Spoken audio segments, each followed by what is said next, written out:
Calpurnia! Here, my lord. Stand you directly in Antonius's way when he doth run his course. Antonius! Caesar, my lord. Forget not in your speed, Antonius, to touch Calpurnia, for our elders say the Baron, touched in this holy chase, shake off their sterile curse. I shall remember. When Caesar says do this, it is performed. Set on, and leave no ceremony out.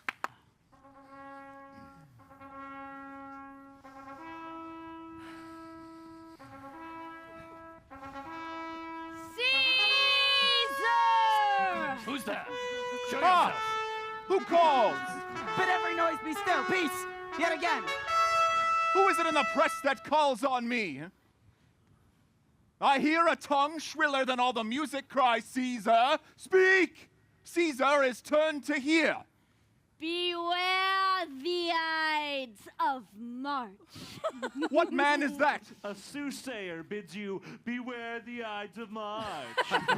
Set her before me. Let me see her face. Fellow, come from the throng. Look upon Caesar. What sayest thou to me now? Speak once again. Beware the Ides of March.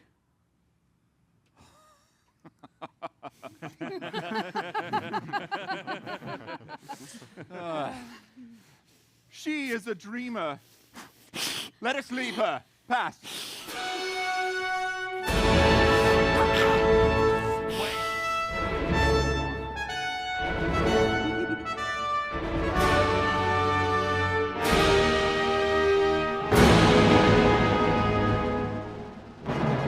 Will you go to see the order of the course? Not I. I pray you do. I am not gamesome. I do lack some part of that quick spirit that is in Antony. Let me not hinder, Cassius, your desires. I'll leave you. Brutus, I do observe you now of late. I have not from your eyes that gentleness and show of love as I was wont to have. You bear too stubborn and too strange a hand over your friend that loves you. Cassius, be not deceived. If I have veiled my look, I turn the trouble of my countenance merely upon myself. Vexed am I of late, with passions of some difference, conceptions only proper to myself, which give some soil perhaps to my behaviors. But let not, therefore, my good friends be grieved, among which number Cassius be you one, nor construe any further neglect than that poor Brutus, with himself at war, forgets the shows of love to other men. Then, Brutus, I mistook your passion, by means whereof this breast of mine hath buried thoughts of great value, worthy cogitations. Tell me, good Brutus, can you see your face? No, Cassius, for the eye sees not itself, but by reflection, by some other thing. 'Tis just, and it is very much lamented, Brutus, that you have no such mirrors as will turn your hidden worthiness into your eye, that you might see your shadow. I have heard where many of the best respect in Rome, except immortal Caesar, speaking of Brutus, and groaning underneath this age's yoke, have wished that noble Brutus had his eyes. Huh? Into what dangers would you lead me, Cassius, that you would have me seek into myself for that which is not in me? Therefore, good Brutus, be prepared to hear. And, since you know you cannot see yourself so well as by reflection, I, your glass, will modestly discover to yourself that of yourself which you yet know not of. And be not jealous on me, gentle Brutus. Were I a common laugher, or did use to stale with ordinary oaths my love to every new protester? If you know that I do fawn on men and hug them hard and after scandal them, or if you know I profess myself in banqueting to all the rout, then hold me dangerous.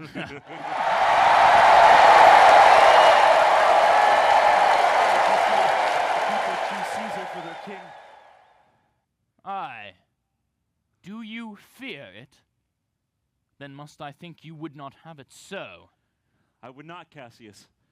Yet, I love him well. But wherefore would you hold me here so long? What is it would you impart to me? If it be aught toward the general good, set honor in one eye and death in the other, and I will look on both indifferently. So let the gods so speed me as I fear love the name of honor more than I fear death. I know that virtue to be in you, Brutus, as well as I do know your outward favor.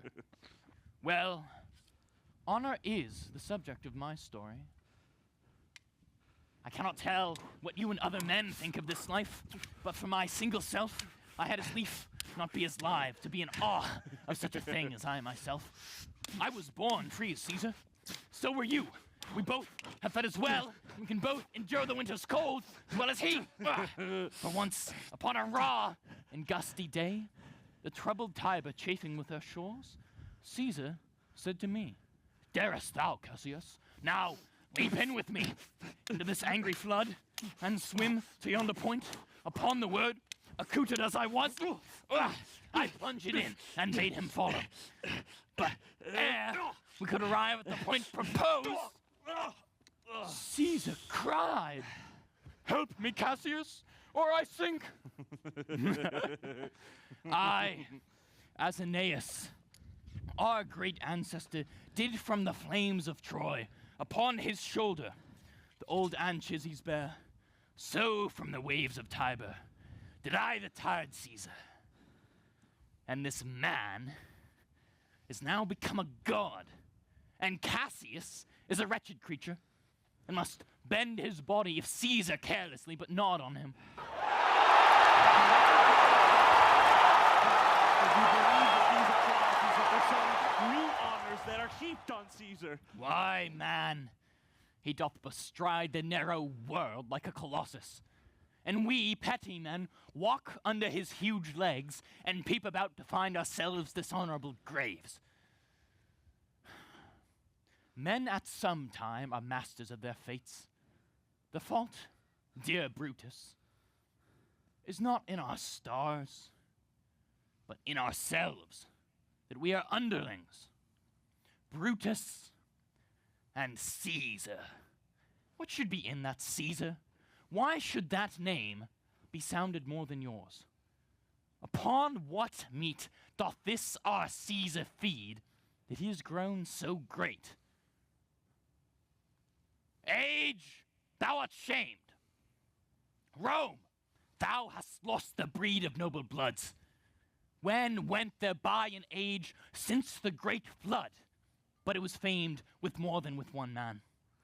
When could they say till now that talked of Rome, that her wide walls encompassed but one man? Now it is Rome indeed, and room enough when there is in it but one only man. Oh, you and I have heard our fathers say, there was a Brutus once who would have brooked the eternal devil to keep his state in Rome as easily as a king.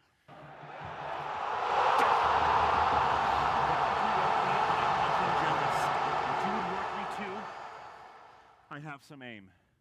How I have thought of this and of these times I shall recount hereafter. For this present I would not, so with love I might entreat you be any further moved.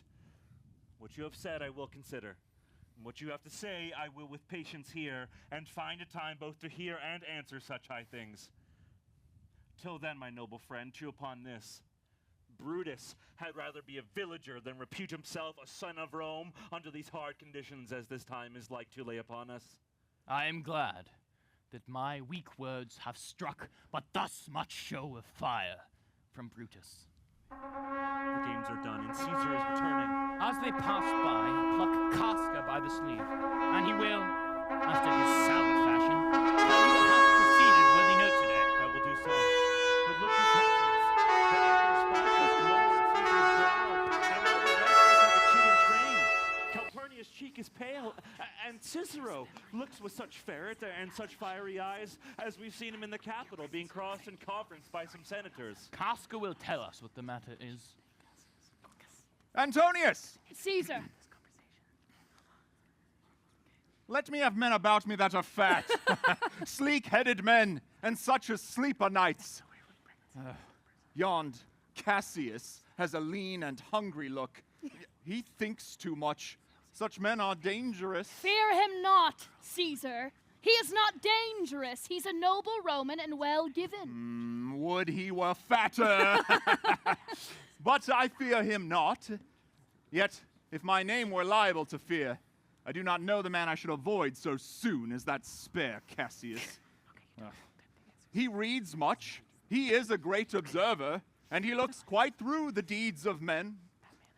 He loves no plays, as thou dost, Antony. He hears no music. Seldom he smiles, and smiles in such a sort as if he mocked himself and scorned his spirit that could be moved to smile at anything.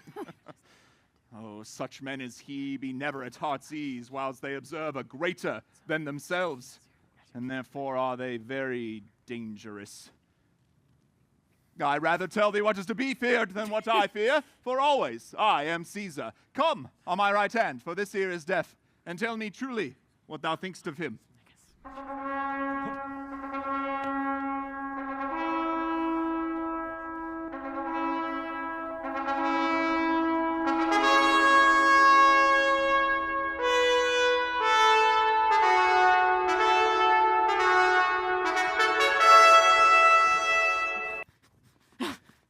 Pull me by the cloak. Would you speak with me? Aye, Casca, tell us what hath chanced today, that Caesar looks so sad. Well, you were with him, were you not?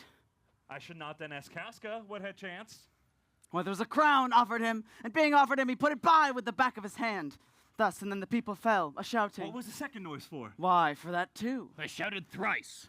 What was the last cry for? Why, for that too. Was the crown offered him thrice? Aye, Mary wasn't, and he put it by thrice. Every time gentler than the other, and at every putting by mine honest neighbours shouted. Who offered him the crown? Why, Antony. Tell us the manner of it, gentle Casca. Can as well be hanged as tell the manner of it. It was mere foolery. I did not mark it. Casca. I saw Mark Antony offer him a crown. Yet 'twas not a crown neither, 'twas one of those coronets. And as I told you, he put it by once. But for all that, to my thinking, he would fain have had it. And then they offered it to him again. And then he put it by again. But to my thinking, he was very loath to lay his fingers on it. And then they offered it the third time. He put it the third time by, and still, as he refused it, the rabblement hooted and clapped their chopped hands and threw up their sweaty nightcaps and uttered such a deal of stinking breath because Caesar refused the crown that it had almost choked Caesar. For he swooned and fell down at it. And for mine own part, I durst not laugh for fear of opening my lips and receiving the bad air. But soft, I pray you. What? Did Caesar swoon? He fell down in the marketplace and foamed at the mouth and was speechless. 'Tis very like he hath the falling sickness. No, Caesar hath it not. But you and I, an honest Casca, we have the falling sickness. I know not what you mean by that. But I am sure Caesar fell down if the tag-rag people did not clap him and hiss him according as he pleased and displeased them, as they used to do the players in the theater. I am no true man. And what said he when he came into himself? Mary, before he fell down, when he perceived the common herd was glad he refused the crown, he plucked me ope his doublet and offered them his throat cut. And I'd been a man of any occupation if I would not have taken him at a word. I would I might go to hell among the rogues. And so he fell. When he came to himself again, he said, if he had done or said anything amiss, he desired their worships to think it was his infirmity. 3 or 4 wenches where I stood cried, alas, good soul, and forgave him with all their hearts. But there's no heed to be taken of them. If Caesar had stabbed their mothers, they would have done no less. And what said he when he came into himself? He spoke Greek. To what effect? Nay, and I tell you that I'll ne'er look you in the face again. But those that understood him smiled at one another and shook their heads. But for mine own part, it was Greek to me. Fare you well. There was more foolery yet, if I could remember it. Will you sup with me tonight, Casca? No, I'm promised forth. Will you dine with me tomorrow? Aye, if I be alive and your mind whole, then your dinner worth eating. Good. I will expect you. Do so. Farewell both. What a blunt fellow is this grown to be. He was quick mental when he went to school. So is he now in execution of any bold or noble enterprise. However, he puts on this tardy form. This rudeness is a sauce to his good wit, which gives men stomach to digest his words with better appetite. And so it is. For this time, I will leave you. Tomorrow, if you please to speak with me, I will come home to you, or if you will, come home to me, and I will wait for you. I will do so. Till then, think of the world.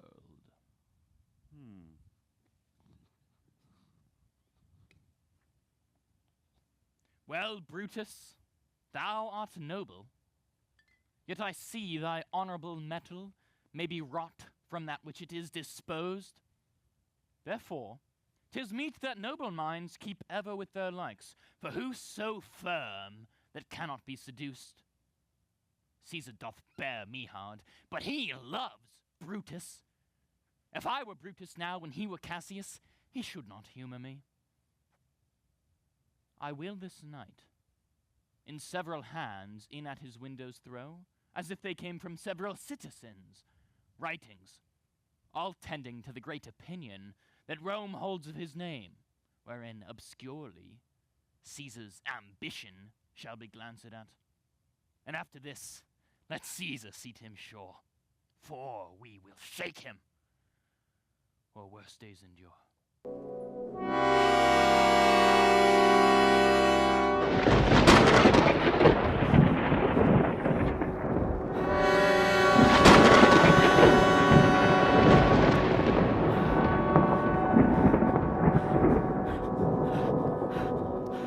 Good evening, boss. Brought you Caesar, huh? Why are you breathless and why stare you so? Are not you moved when all the sway of earth shakes like a thing unfirm? Oh, Cicero, I have seen tempests where the scolding winds have rived the knotty oaks. And I've seen the ambitious ocean swell and rage and foam to be exalted with the threatening clouds. But never till tonight, never till now did I go through a tempest dropping fire. Either there is a civil strife in heaven, or else the world too saucy with the gods and senses them to send destruction. Indeed, it is a strange disposed night. But men may construe things after their fashion, glean from them the purpose of the things themselves. Come Caesar to the Capitol tomorrow. He doth, for he did bid Antonius send word to you he would be there tomorrow. Aye. Good night then, Casca. This disturbed sky is not to walk in. Farewell, Cicero. Nah, good night.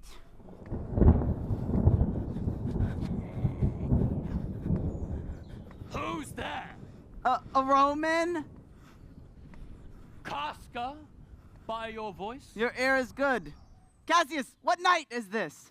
A very pleasing night to honest men. Whoever knew the heavens menace so? Those that have known the earth so full of faults.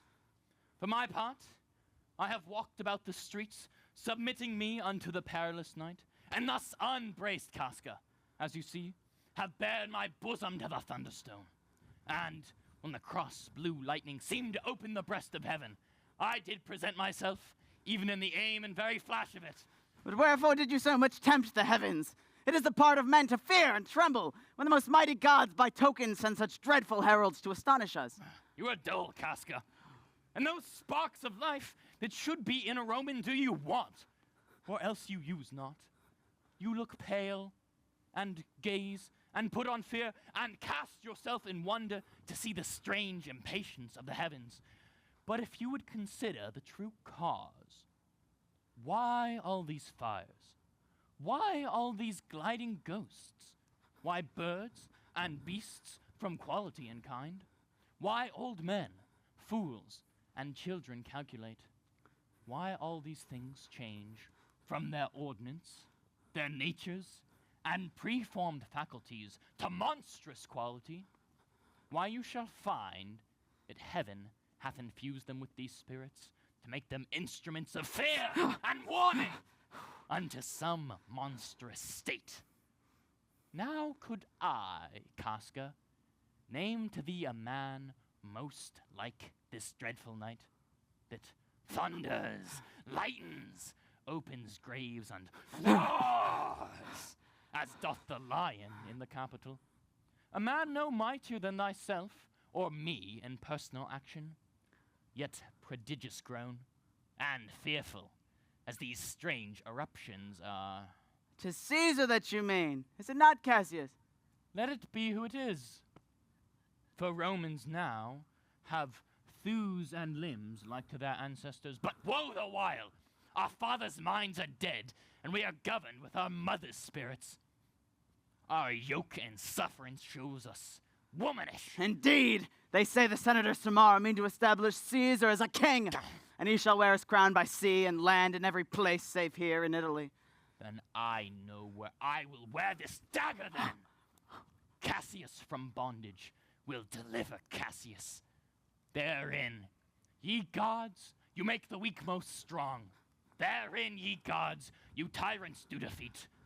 Nor stony tower, nor walls of beaten brass, nor airless dungeon, nor strong links of iron can be retentive to the strength of spirit.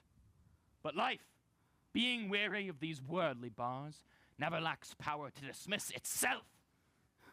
If I know this, know all the world besides, that part of tyranny that I do bear, I can shake off at pleasure.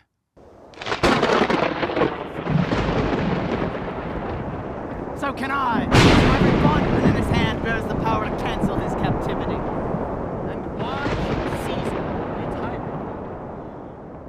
Poor man. I know he would not be a wolf, but that he sees the Romans are but sheep. He were no lion, were not Romans' hinds. Those that with haste will make a mighty fire begin it with weak straws. What trash is Rome? What rubbish? And what awful when it serves for the base matter to illuminate so vile a thing as Caesar. But, O grief, where hast thou led me? I, perhaps, speak this before a willing bondman? Then I know my answer must be made.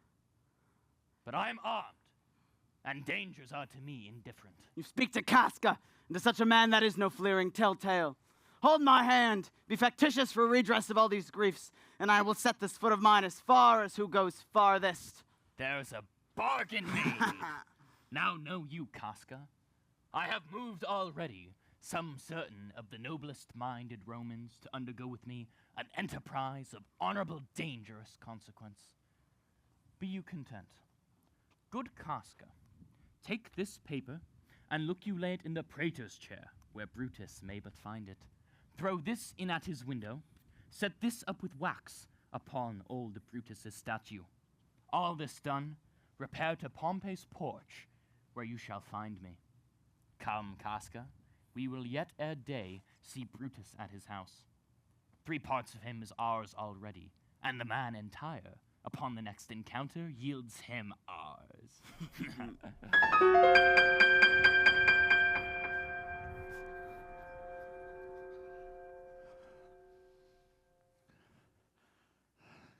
Will Lucius ho? I cannot by the progress of the stars give guess how near today. Lucius, I say. Would it were my fault to sleep so sound. When, Lucius, when? Awake, I say. Would Lucius? Called you, my lord? Get me a taper in my study, Lucius, and when it is lighted, come and call me there. I will, my lord.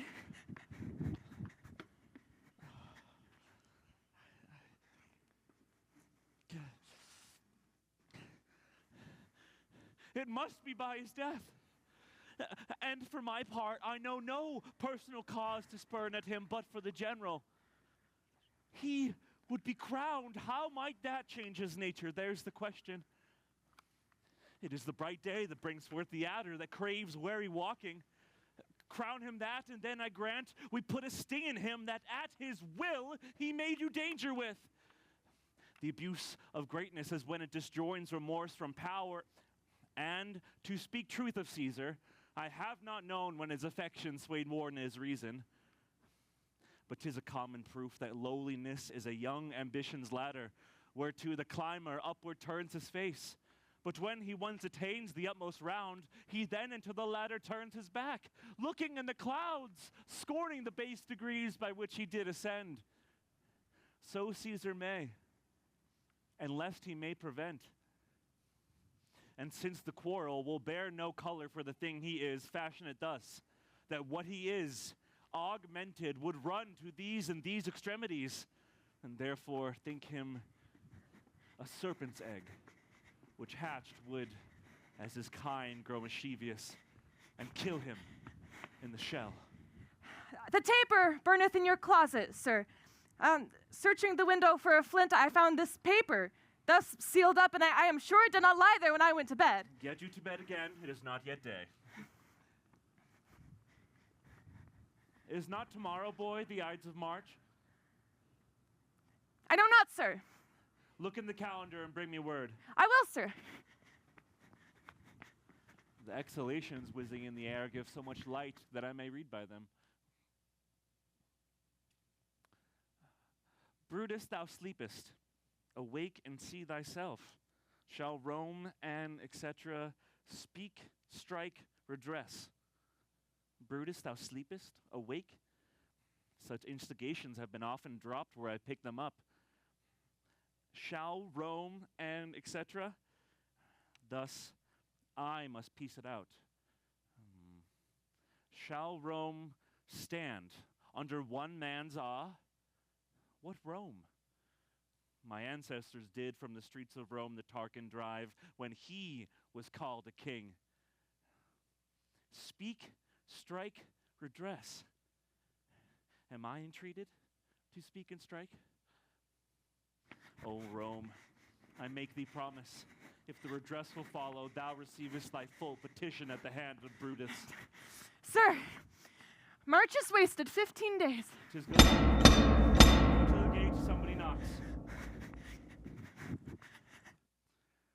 Since Cassius first did wet me against Caesar, I have not slept. Between the acting of a dreadful thing and the first motion, all the interim is like a phantasma or a hideous dream.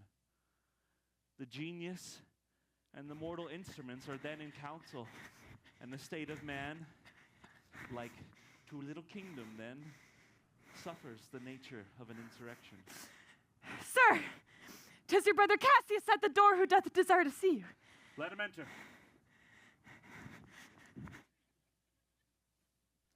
They are the faction. O conspiracy, shamest thou to show thy dangerous brow by night when evils are most free? Oh, then by day where wilt thou find a cavern dark enough to mask thy monstrous visage? Seek none, conspiracy. Hide it in smiles and affability. For if thou path thy native semblance on, not Erebus itself were dim enough to hide thee from prevention. I think we are too bold upon your rest. Good morrow, Brutus. Do we trouble you? I have been up this hour, awake all night. Know I these men that come along with you? Yes, every man of them. And no man here but honors you. And everyone doth wish you had but that opinion of yourself which every noble Roman bears of you. This is Trebonius. He is welcome hither. This Decius Brutus. He is welcome too. This Casca. This Cinna. And this Metellus Cimber. They are all welcome. What watchful cares do interpose themselves betwixt your eyes and night? Shall I entreat a word? Here lies the east. Doth the day not break here? No. Oh, pardon, sir, it doth. And yon grey lines that fret the clouds are messengers of day. Give me your hands all over, one by one. And let us swear our resolution. No, not an oath. If not the face of men, the sufferance of our souls, the time's abuse. If be these motives weak, break off betimes, and every man hence to his idle bed, so let high-sided tyranny range on, till each man drop by the lottery. But if these, as I am sure they are, bear fire enough to kindle cowards, and to steel with valor the melting spirits of women than countrymen. What need we any spur but our own cause to prick us to redress? What other bond than secret Romans that have spoke the word and will not palter?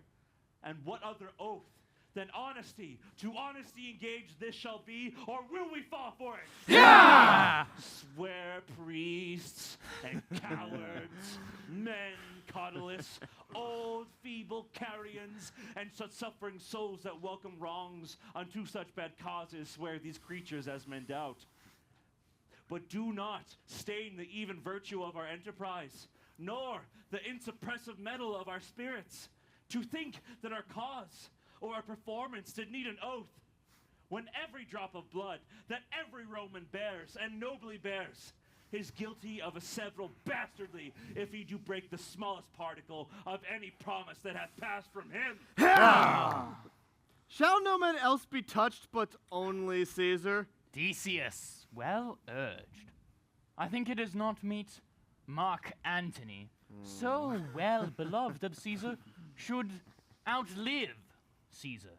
We shall find him a shrewd contriver.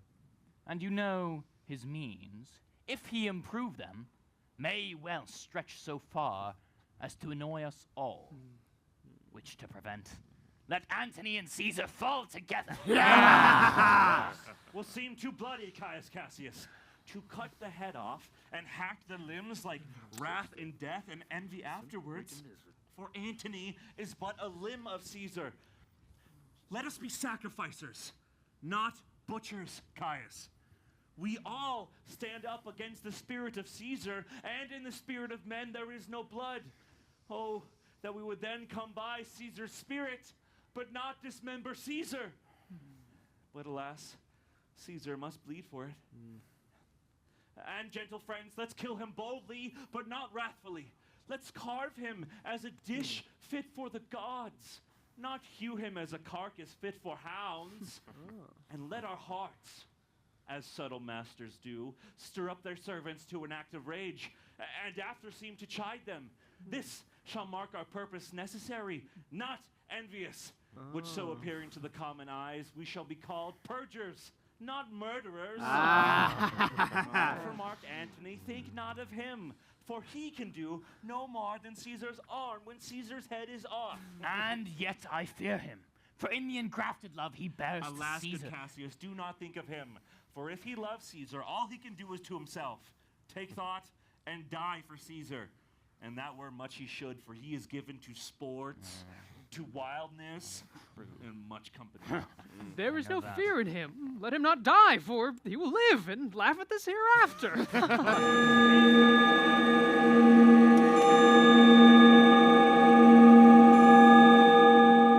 clock hath stricken 3, 'Tis time to part. but it is doubtful yet whether Caesar will come forth today or no. For he is superstitious grown of late, and the persuasion of his augurers may hold him from the capital today. Never fear that. If he be so resolved, I can o'ersway him.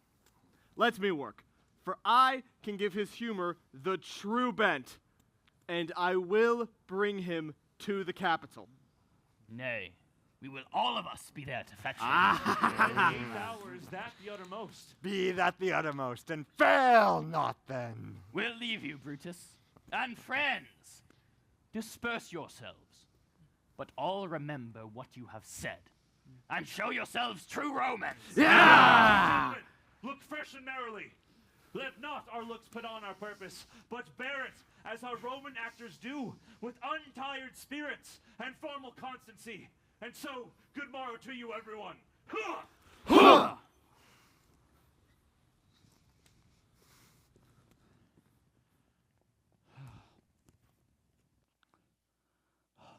Boy, Lucius, fast asleep?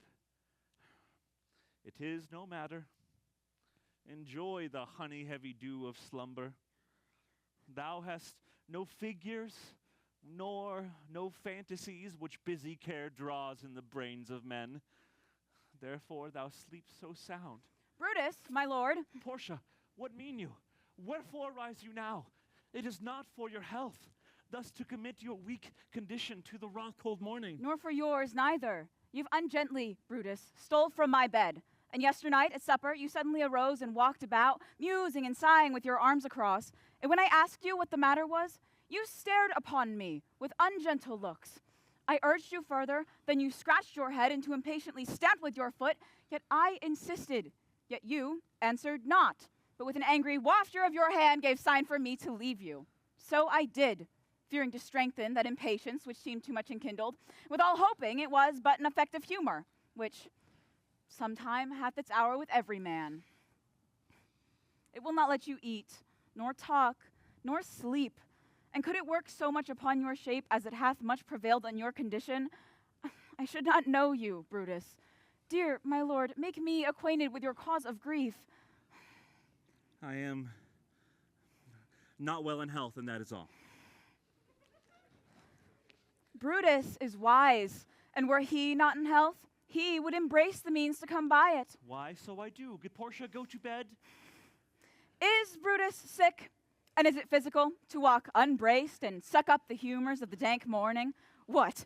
Is Brutus sick? And will he steal out of his wholesome bed to dare the vile contagion of the night, to tempt the roomy and unpurged air to add unto his sickness? No, my Brutus, you have some sick offense within your mind, which, by the right and virtue of my place, I ought to know of, and upon my knees I charm you, by my once commended beauty, by all your vows of love, and that great vow which did incorporate and make us one, that you unfold to me, yourself, your half, why you are heavy. And what men tonight have had resort to you? For here have been some 6 or 7 who did hide their faces even from darkness. Kneel not, gentle I should not Portia. need if you were gentle, Brutus. Within the bond of marriage, tell me, Brutus, is it accepted I should know no secrets that appertain to you? Am I yourself, but as it were in sword or limitation, to keep with you at meals, comfort your bed, and talk to you sometimes? Dwell I but in the suburbs of your good pleasure? If it be no more, Portia is Brutus' harlot, not his wife. You are my true and honorable wife, as dear to me as are the ruddy drops that visit my sad heart. If this were true, then I should know this secret.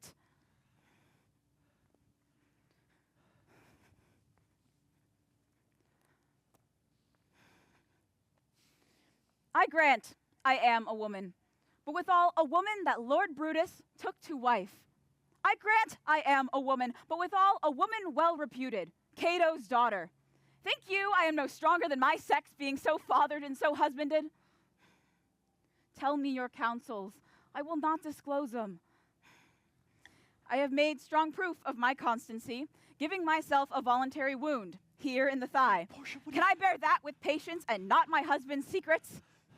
Oh, ye gods, render me worthy of this noble wife, and by thy bosom shall partake the secrets of my heart. All my engagements I shall construe to thee, all the character of my sad brows.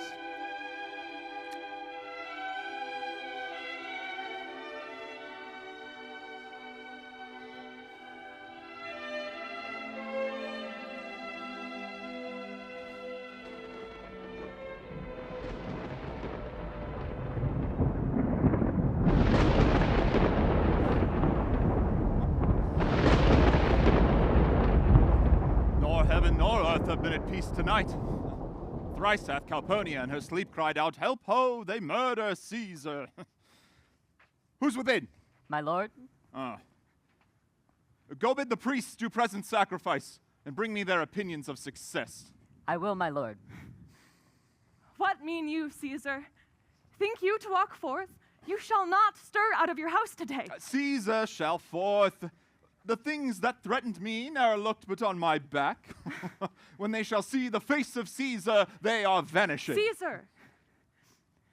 I never stood on ceremonies, yet now they fright me.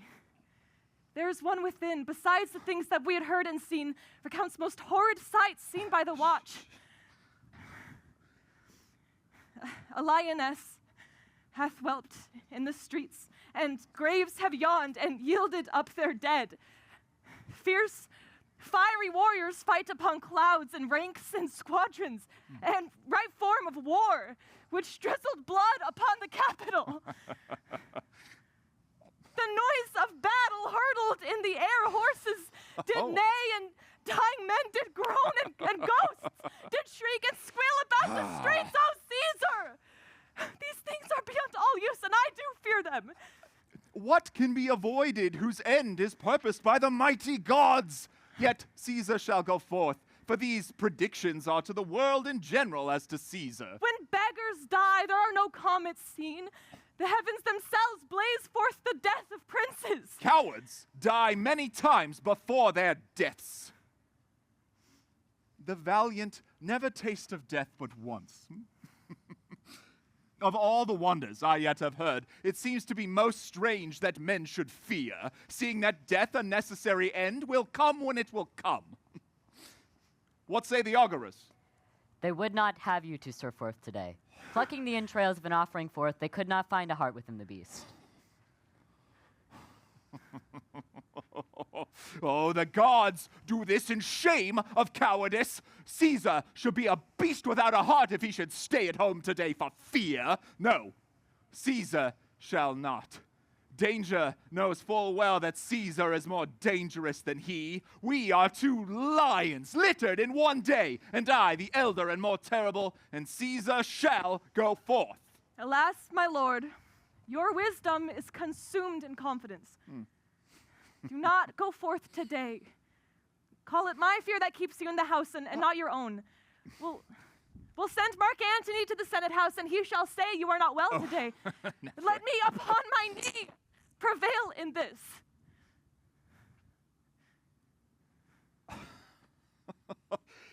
Mark Antony shall say I am not well, and for thy humor I will stay at home. He is Decius Brutus. He shall tell them so. Caesar! All hail! Good morrow, worthy Caesar. I come to fetch you to the Senate house. And you are come in a very happy time to bear my greeting to the senators and tell them that I will not come today. That cannot is false, and that I dare not falser. I will not come today. Tell them so, Decius. Say he is sick. Shall Caesar send a lie? Have I in conquest stretched mine arms so far to be afeard to tell graybeards the truth? Decius, go tell them Caesar will not come.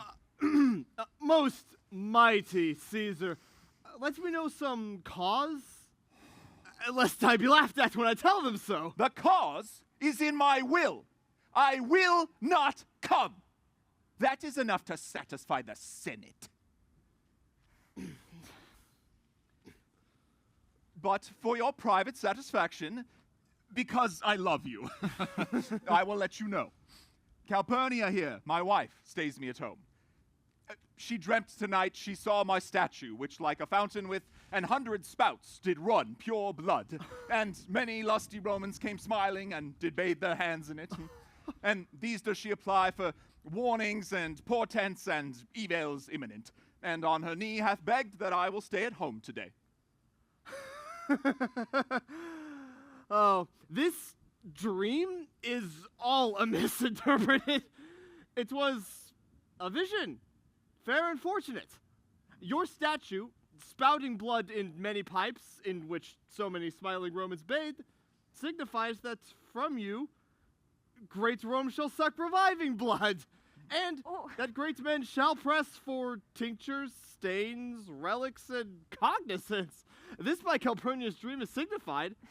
And this way have you well expounded it. I have. When you have heard what I can say, and know it now, the Senate have concluded to give this day a crown to mighty Caesar. If you shall send them word you will not come, their minds may change. Besides, it were a mock apt to be rendered for someone to say, break up the Senate till another time, when Caesar's wife shall meet with better dreams? If Caesar hide himself, shall they not whisper, lo, Caesar is afraid? Oh, how now? Pardon me, Caesar, for my dear, dear love to your proceeding bids me tell you this, and reason to my love is liable. Uh-huh. How foolish do your fears seem now, Calpurnia. I am ashamed I did yield to them. Give me my robe, for I will go. By the 8th hour. Indeed. Good morrow, Brutus. And look where Publius has come to fetch me. Good morrow, Caesar. Welcome, Publius. What, Brutus? Are you stirred so early, too? Good morrow, Casca. Caius Ligarius. Caesar was ne'er so much your enemy as that same ague which hath made you lead. What is the clock? Caesar, 2 struck in 8. Oh, I thank you for your pains and courtesy. See, Antony, that revels long a night, is notwithstanding up. Good morrow, Antony. So to most noble Caesar. Bid them prepare within. I am to blame to be thus waited for. Now, Cinna. Now, Metellus. What? Trebonius! I have an hour's talk in store for you. Remember that you call on me today. Be near me, that I may remember you. Caesar, I will. And so near will I be that your best friends shall wish I had been further. Good friends, go in and taste some wine with me, and we, like friends, will straightway go together. That every like is not the same, O Caesar. The heart of Brutus yearns to think upon.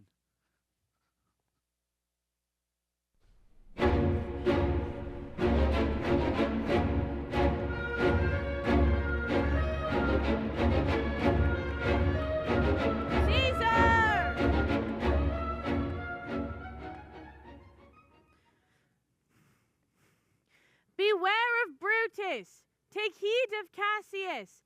Come not near Casca. Have an eye to Cinna. Trust not Trebonius. Mark well Metellus Cimber. Decius Brutus loves thee not. Thou hast wronged Caius Ligarius. There's but one mind in these men, and it is bent against Caesar. If thou beest not immortal, look about you. Security gives way to conspiracy. The mighty gods defend thee, thy lover, Artemidorus.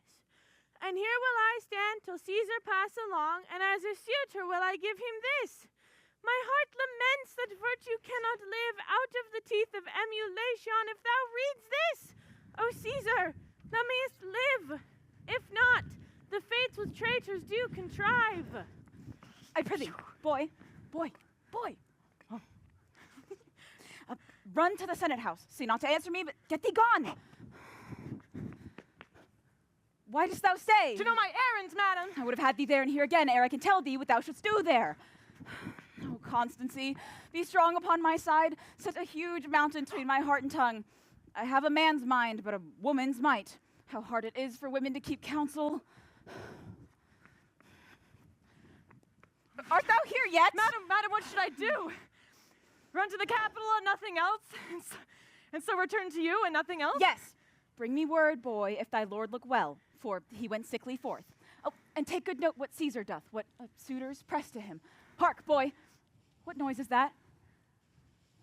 I hear none, madam. Prithee, listen well. I heard a bustling rumor like a fray, and the wind brings it from the capital. Sooth, madam, I hear nothing. Oh, come hither, fellow. Which way hast thou been? At mine own house, good lady. What is it till clock? About the 9th hour, lady. Is Caesar yet gone to the capital? Madame, not yet. I go to take my stand to see him pass on to the capital. Thou hast some suit to Caesar, hast thou not? That I have, lady. If it would please Caesar to be so good to Caesar as to hear me, I shall beseech him to befriend himself. Why, knowst thou any harms intended towards him?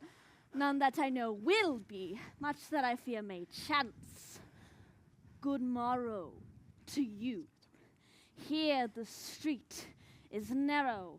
The throng that follows Caesar at the heels of senators, of praetors, of common suitors, will crowd a feeble man almost to death. I'll get me to a place more void and speak to great Caesar there as he comes along. I must go home. Ay me, how weak a thing the heart of a woman is. Oh, Brutus, the heavens feed thee in thine enterprise. Sure, the boy heard me. Brutus hath a suit that Caesar will not grant. Oh, I grow faint. Oh, run, Lucius, and commend me to my lord. Say I am merry. Come to me again and bring me word what he doth say to thee. Aye.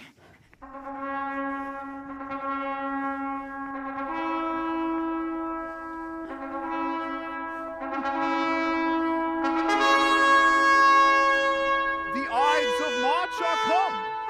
I, Caesar, but not gone. Hail Caesar! Read this schedule! Trebonius doth desire you to or read at your best leisure this, his humble suit. Oh, Caesar, read mine first, for mine's a suit that touches Caesar near. Read it, great Caesar! What touches us ourselves shall be last served. Shall I not? Caesar, read it instantly! What? Is the fellow mad? Sirach, your place. What? Urge you your petitions in the street? Come to the captain. Oh, Casca, be sudden, for we fear prevention. Brutus, what shall be done? If this be known, Cassius or Caesar never shall turn back, for I will slay myself. Cassius, be constant. Oh, Trebonius knows his time, for look you, Brutus, he draws Mark Antony out of the way. Where's Metellus Cimber? Let him go.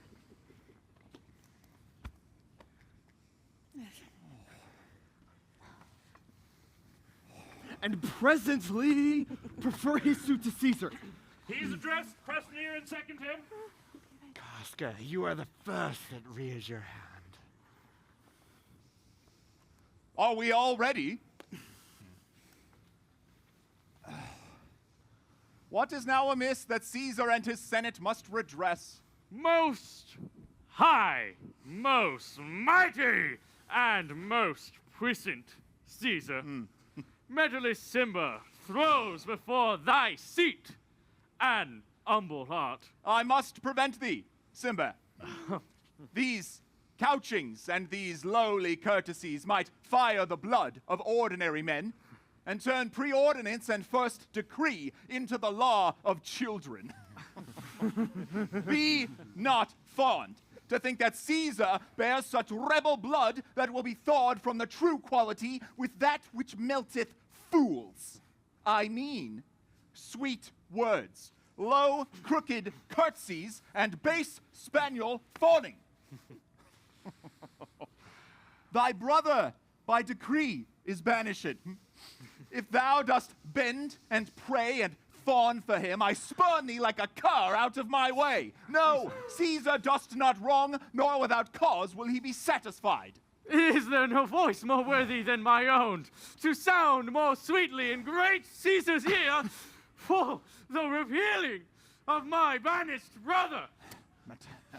I kiss thy hand, but not in flattery, Caesar, desiring thee that Publius Cimber may have an immediate freedom of repeal. What, Brutus? Pardon, Caesar, Caesar, pardon. As low as to thy foot doth Cassius fall to beg enfranchisement for Publius Cimber. I could be well moved, if I were as you.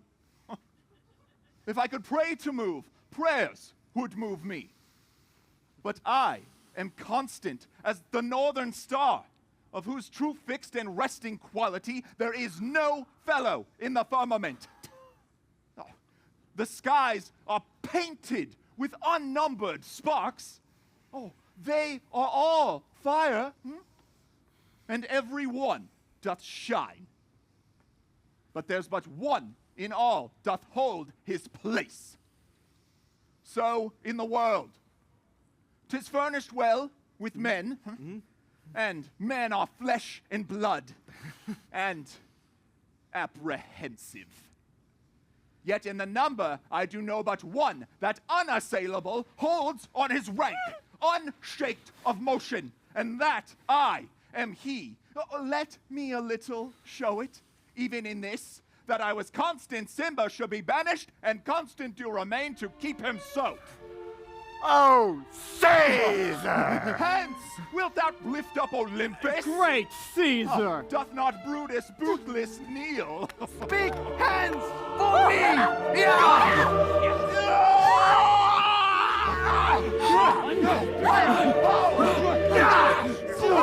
Foul villain!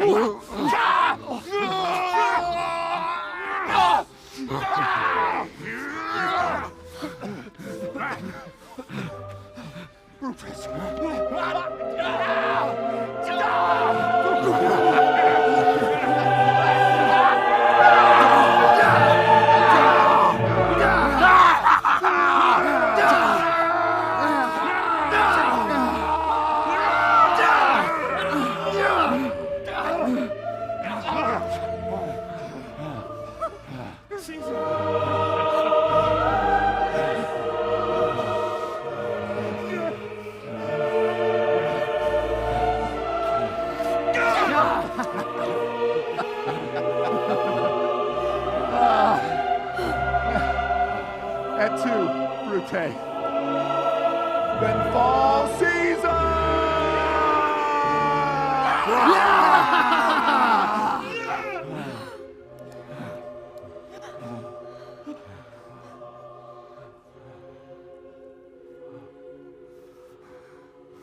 Liberty! Freedom! Tyranny is dead! Let us proclaim, crying about the streets! Some to the common and cry out liberty, freedom, and enfranchisement. People and senators, be not frightened. Fly not. Stand still. Ambition's debt is paid. Go to the pulpit, Brutus. And Cassius too. Where's Publius?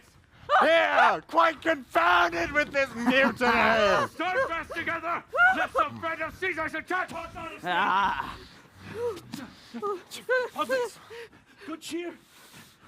There is no harm intended to yourself, nor to no Roman else. Tell them, Publius. And leave us, Publius, lest that the people rushing on us should do your age some mischief. Do so, and let no man abide this deed, but we, the doers.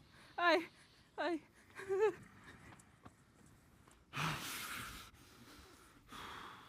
Where's Antony? Fled to his house amazed. Men, wives, and children stare, cried and run as it were doomsday. Fates, we will know your pleasures. That we shall die, we know. 'Tis but the time and drawing days out that men stand upon. Oh, he that cuts off 20 years of life cuts off so many years of fearing death.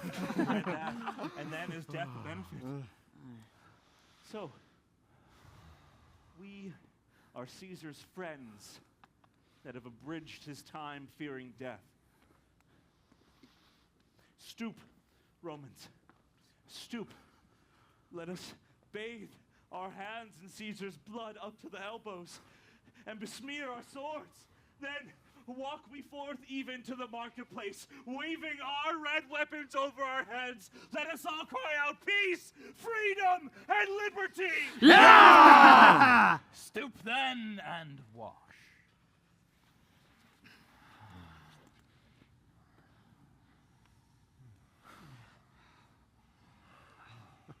How many ages hence shall this, our lofty scene, be acted over in states unborn and accents yet unknown?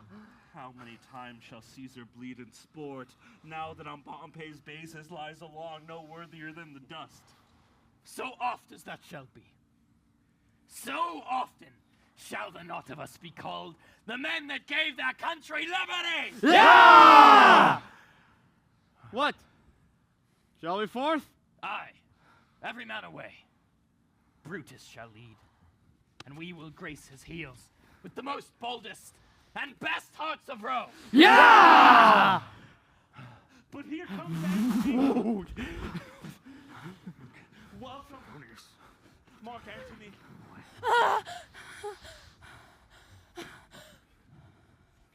Oh, mighty Caesar, dost thou lie so low? Are all thy conquests, glories, triumphs, spoils shrunk to this little measure? Fare thee well. I know not, gentlemen, what you intend. Who else must be let blood? Who else is rank? If I myself, there is no hour so fit as Caesar's death hour, nor no instrument of half that worth as those your swords made rich with the most noble blood of all this world. I do beseech ye, now, if you bear me hard, while your purpled hands do reek in smoke, fulfill your pleasure! Do it. Kill it. Kill him. Live 1,000 years. Do it. I shall not find myself so apt to die. No place would please me so. No means of death is here by Caesar, and by you cut off, the choice and master spirits of this age. Oh, Antony, beg not. Though we must appear bloody and cruel, as by our hands And this present act, you see, we do. Yet see you but our hands, and this the bleeding business they have done, our hearts, you see not.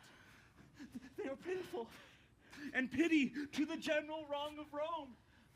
As fire drives on fire, so pity hath done this deed on Caesar.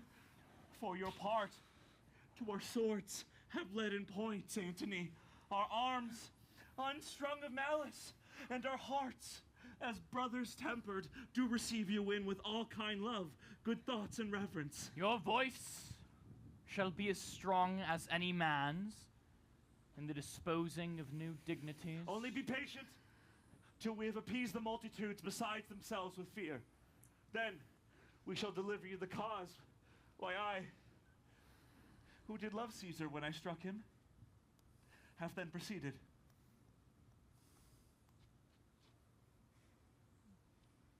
I doubt not your wisdom. No, Antony.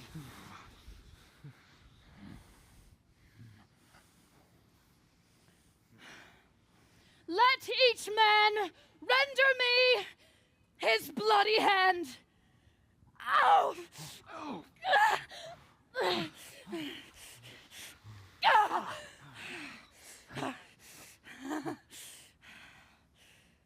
First, Marcus Brutus, will I shake with you? Next, Caius Cassius, do I take your hand?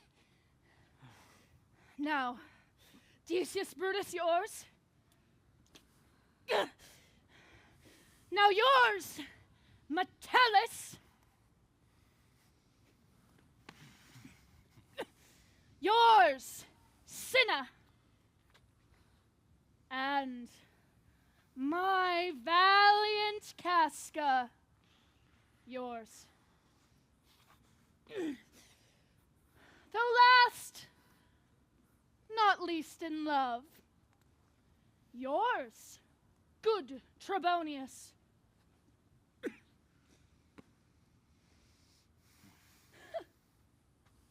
Gentlemen all, alas, what shall I say? My credit now stands on such slippery ground that one of two bad ways you must conceit me. Either a coward or a flatterer. That I did love thee, Caesar. Oh, 'tis true. If then thy spirit look upon us now, shall it not grieve thee dearer than thy death to see thy Antony making his peace, shaking the bloody fingers of thy foes, most noble, in the presence of thy corpse? Had I as many eyes as thou hast wounds, weeping as fast as they stream forth thy blood, it would become me better than to close in terms of friendship with mine enemies. Pardon me, Julius. Here wast thou bade, brave heart.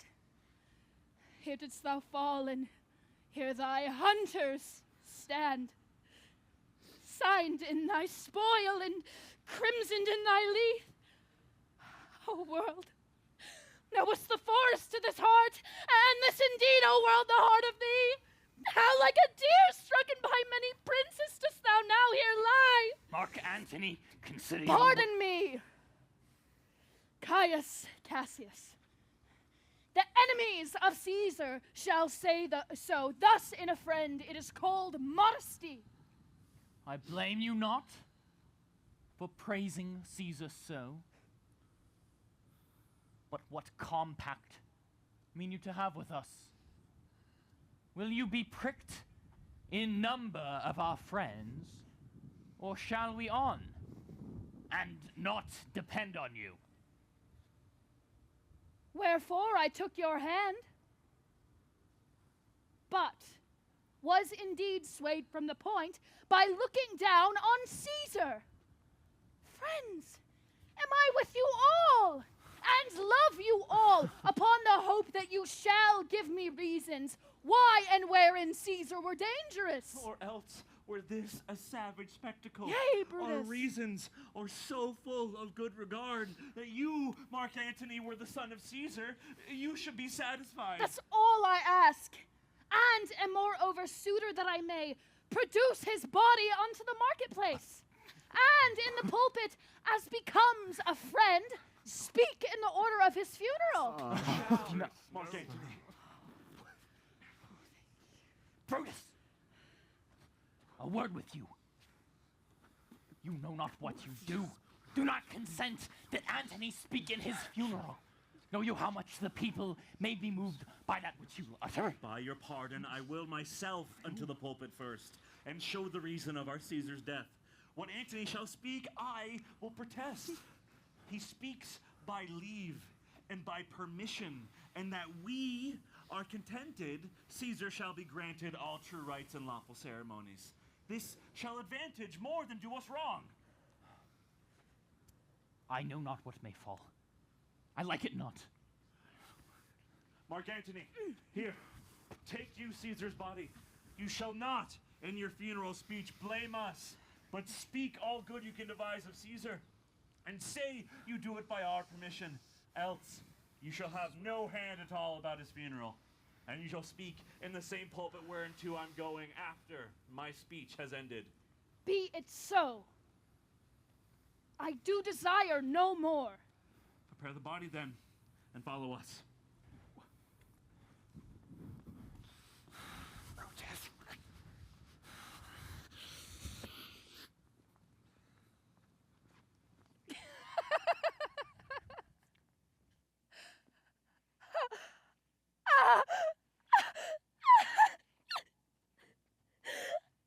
Oh,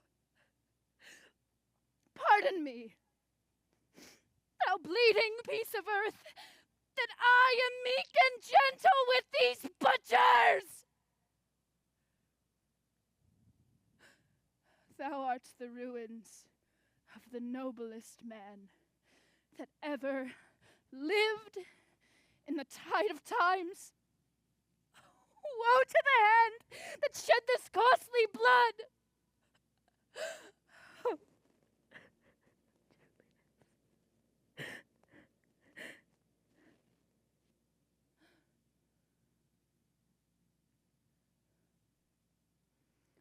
Over thy wounds now do I prophesy, which, like dumb mouths, do ope their ruby lips to beg the voice and utterance of my tongue.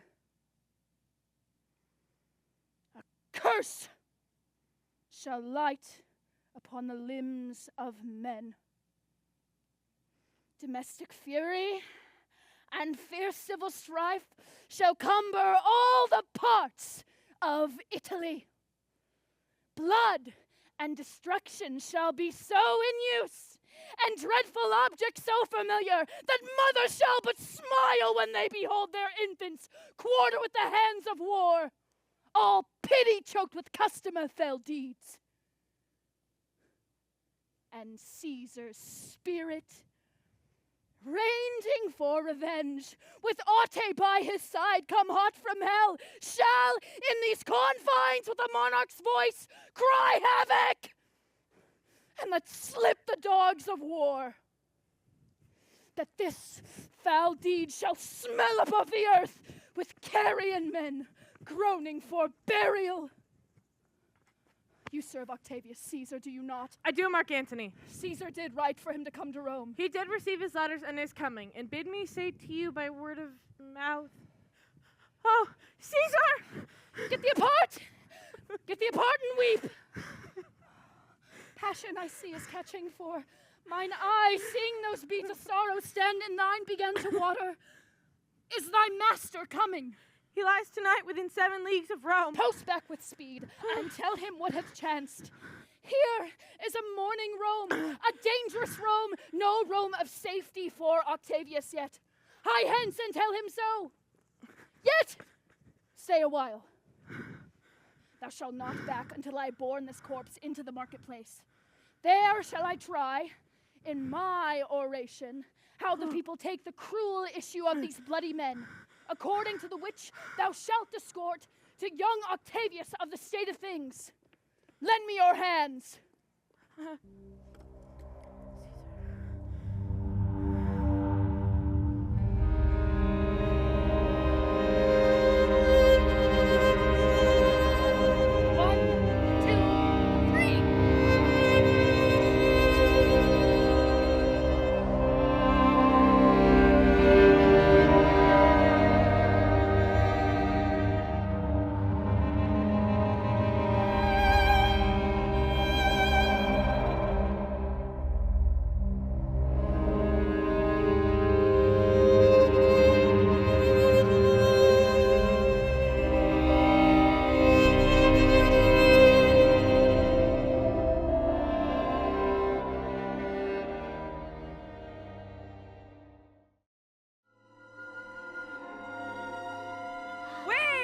be satisfied. Let us be satisfied. We will be satisfied. Let us be satisfied. We will be satisfied. Let us be satisfied. We will be satisfied. Let us be satisfied. We will be satisfied.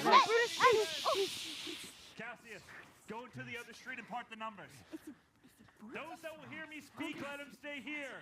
Those that will follow Cassius, go with him, and public reason shall be rendered of Caesar's death. I will hear Brutus speak. I will hear Cassius and compare their reasons when severally we hear them rendered. The noble Brutus is ascended. Silence! Be patient to the last. Romans, countrymen, and lovers, hear me for my cause, and be silent that Brutus you may hear. speaks. Believe me for mine honor, and have respect to mine honor that you may believe. Censor me in your wisdoms, and awake your senses that you may be the better judge. If there be any in this assembly, any dear friend of Caesar's, to him I say that Brutus's love to Caesar was no less than his. If then that friend demanded why Brutus rose against Caesar, this is my answer. Not that I love Caesar less, but that I love Rome more. Huzzah!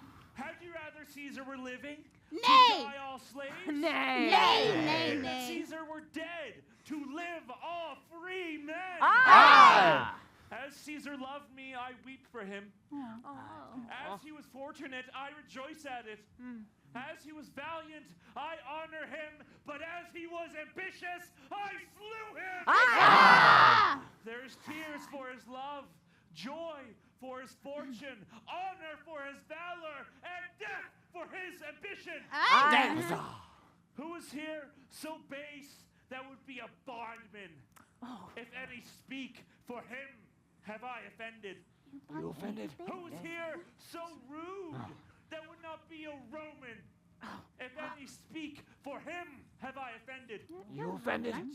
Who is here so vile that would not love his country? If any speak, for him have I offended. I pause for a reply. Are you offended? Are you offended? No? No? Not Hey. None. Are you None, offended? Brutus, none! Aye. Then none have I offended. Aye. I have done no more to Caesar than you shall do to Brutus. The question of his death is enrolled in the Capitol. His glories not extenuated wherein he was worthy, nor his offenses enforced for which he suffered death. Here comes his body. Caesar's body. Shall receive the benefit of his dying. A place in the commonwealth as which of you shall not. With this I depart. That as I slew my best lover for the good of Rome, I have the same dagger. Shall please my country to need my death. Live, Brutus, live! Live, Brutus, live! Live, Brutus, live! Live, Brutus, live! Live, Brutus, live!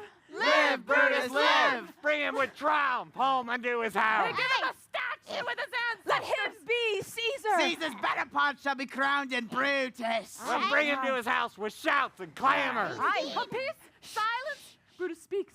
Good countrymen, let me depart alone. And for my sake, stay here with Antony. Do grace to Caesar's corpse, and grace his speech tending to Caesar's glories, which Mark Antony, by our permission, is allowed to make.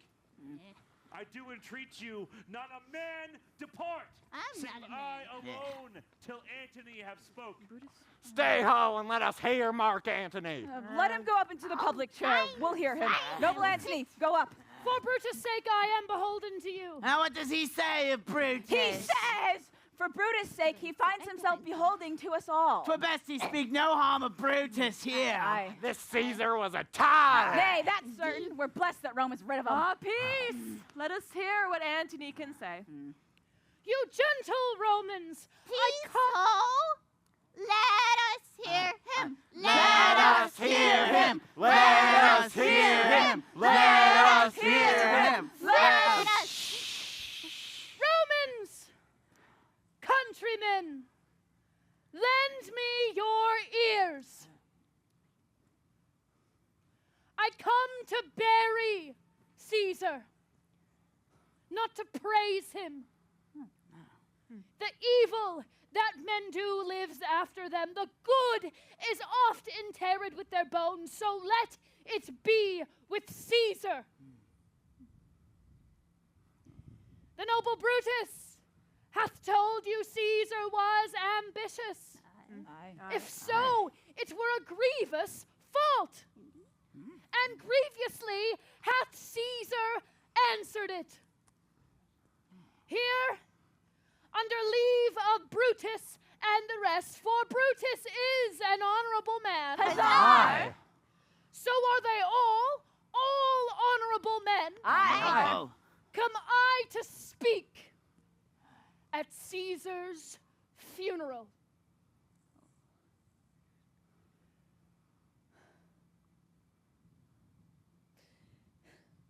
He was my friend. Faithful and just to me. But Brutus says he was ambitious, and Brutus is an honorable man. Aye. He hath brought many captives home to Rome, whose ransoms did the general coffers fill. Did this in Caesar seem ambitious?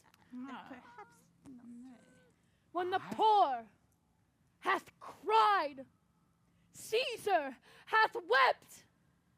Ambition should be made of sterner stuff, but Brutus says he was ambitious, and Brutus is an honorable man. Aye. Honorable. You all did see that on the Lupercal I thrice presented him a kingly crown, which he then did thrice refuse. Thrice. Was this ambition? Nay. Yet Brutus says he was ambitious, and sure, he is an honorable man. I come not to disprove what Brutus spoke, but here I am to speak what I do know. You all did love him once, and not without cause. What cause withholds you then to mourn for him? Judgment. Thou art flown to brutish beasts, and men have lost their reason. Pardon me. My heart is in the coffin there with Caesar, and I must pause till it come back to me. Methinks there's much reason in his saying. If thou consider rightly of the matter, Caesar has had great wrong. Has he, masters? I fear there will a worse come in his place. Mark ye his words. He would not take the crown, therefore 'tis certain he was not ambitious. If it were so, some will dare about it. Poor soul, his eyes are red as fire with weeping. There's not a nobler man in Rome than Antony. Mark him, he begins again to speak. But yesterday, the word of Caesar might have stood against the world. Now lies he here, and none so poor as to do him reverence. Oh, Oh, masters, if I were disposed to stir your hearts and minds to mutiny and rage, I should do Brutus wrong, and Cassius wrong, who you all know are honorable men. I will not do them wrong. I rather choose to wrong the dead, to wrong myself and you, than I will wrong such honorable men. But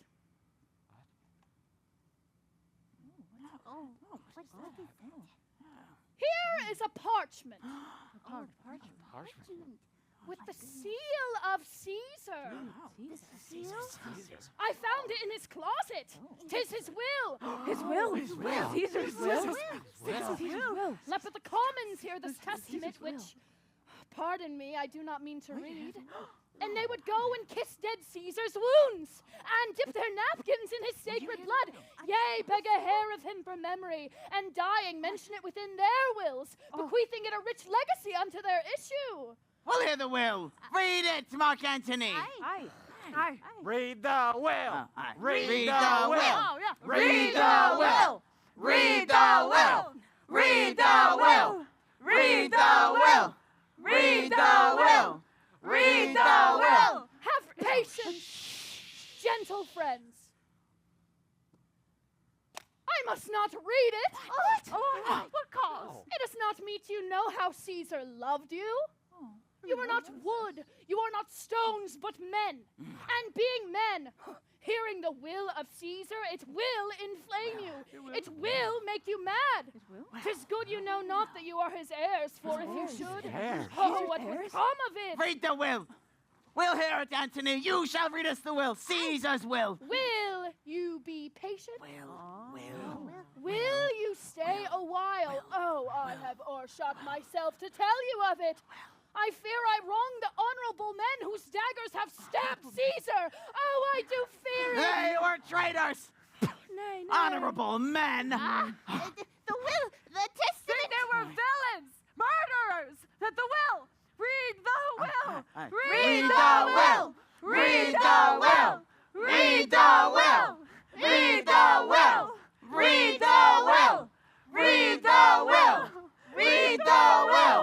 Read the will. Will you compel me then to read the will? I will. Then make a ring around the corpse of Caesar and let me show you he that made the will. Shall I descend? And will you give me leave?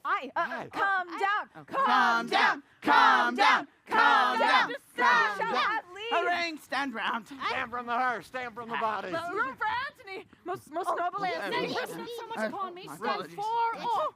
Room, barracks, stay back.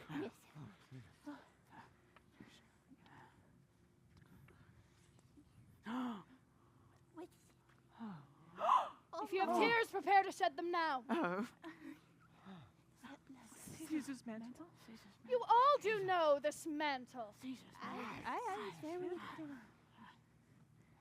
I remember the first time ever Caesar put it on. Look. In this place ran Cassius' dagger through. The same general Cassius. See what a rent the envious Casca made. Horrendous. Yes. Through this, the well-beloved Brutus stabbed. And as he plucked his cursed steel away, mark how the blood of Caesar ran from it, as if rushing out of doors to be resolved, if Brutus so unkindly knocked or no. For Brutus, as you know, was Caesar's angel. Caesar's angel. Judge, oh you gods, how Caesar loved him. Indeed, like a brother. This was the most unkindest cut of all. For when the noble Caesar saw him stab, ingratitude, more strong than traitors' arms, quite vanquished him. Then burst his mighty heart. And in his mantle, muffling up his face, even at the base of Pompey's statue, which all the while ran blood, great Caesar fell. And oh, what a fall it was, my countrymen. Then I fell, and you fell, and all of us fell down whilst bloody stretched over us. Now you weep. And I perceive you feel the dint of pity. Oh, thank you. Thank you. These are gracious stripes.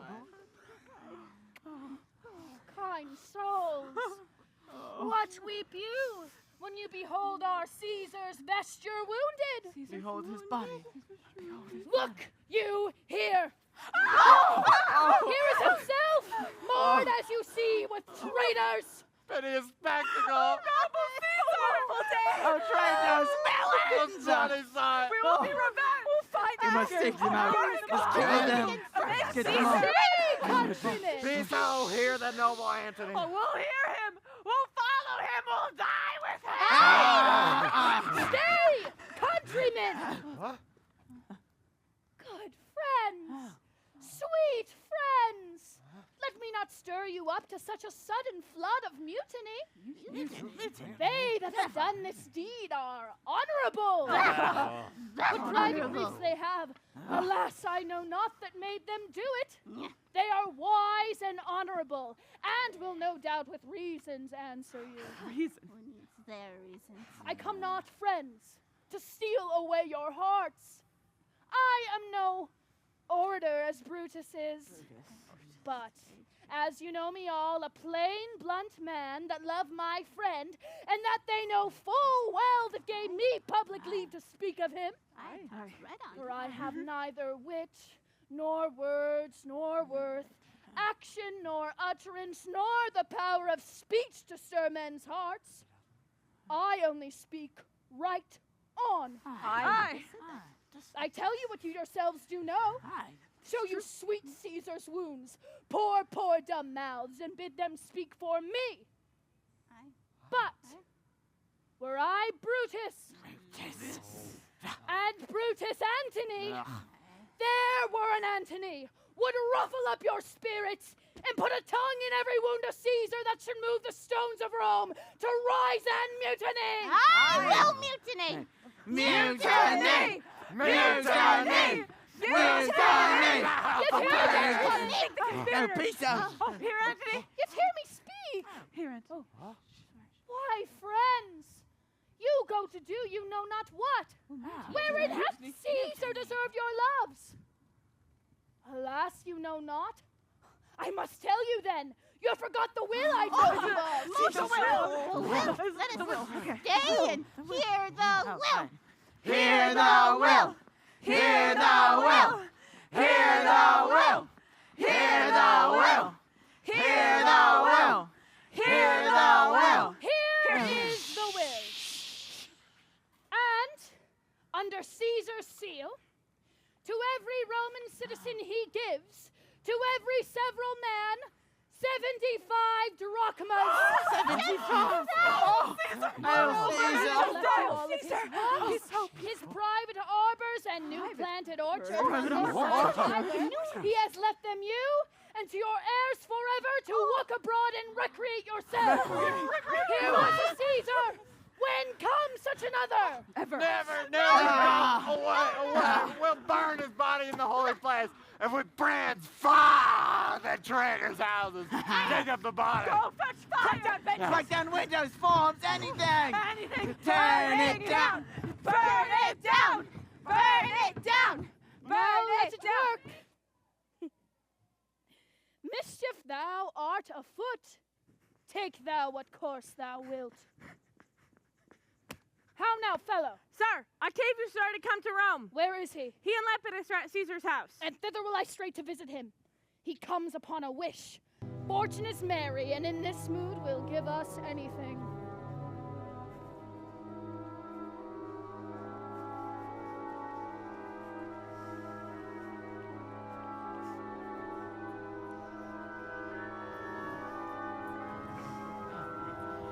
I dreamt tonight that I did feast with Caesar, and things unluckily charged my fantasy.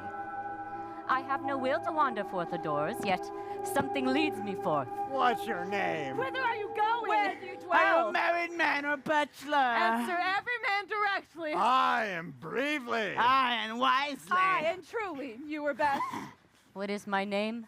Whither am I going? Where do I dwell? Am I a married man or a bachelor? Then, to answer every man directly and briefly, wisely and truly, wisely I say, I am a bachelor. Oh, that's as much as to say they are fools that marry. You'll bear me a bank for that, I Proceed directly. Directly, I'm going to Caesar's funeral. As a friend or as an enemy? As a friend. Oh, that matters answered directly. For your dwelling, briefly. Briefly, I dwell by the capital. Your name, sir, truly. Truly, my name is Cinna. Tear him to pieces, he's a conspirator! I'm Cinna the poet. I'm Cinna the poet. Tear him for his bad verses. Tear him for his bad verses. I am not Cinna the conspirator. It is no matter his name's Cinna. Yeah. But put his name out of his heart and turn him going. Yeah. Yeah. To Brutus, to Cassius, Yeah. Myrtle. Get him up. Cinna the poet. Away, go. I am not Tear him. I am not. Tear him. Tear him. Tear him. Tear him.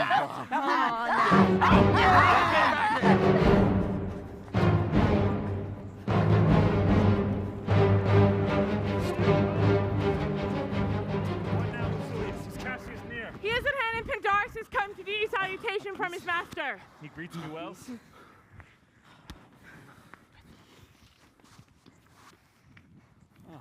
Your master, Pandarus, in his own change or by ill officers, hath given me some worthy cause to wish things done undone.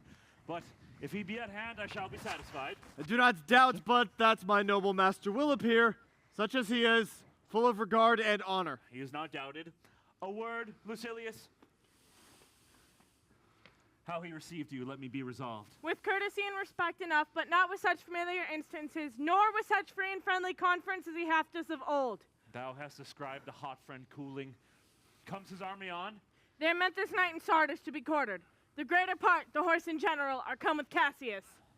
Hark, he's arrived. March gently on to greet him. Left, left, right, left, left, left, left, left, right, left, left, left. Ready, halt, stand, halt, stand, halt, speak the word aloud. Stand. Stand. Stand. Most noble brother, you have done me wrong. Judge me, you gods.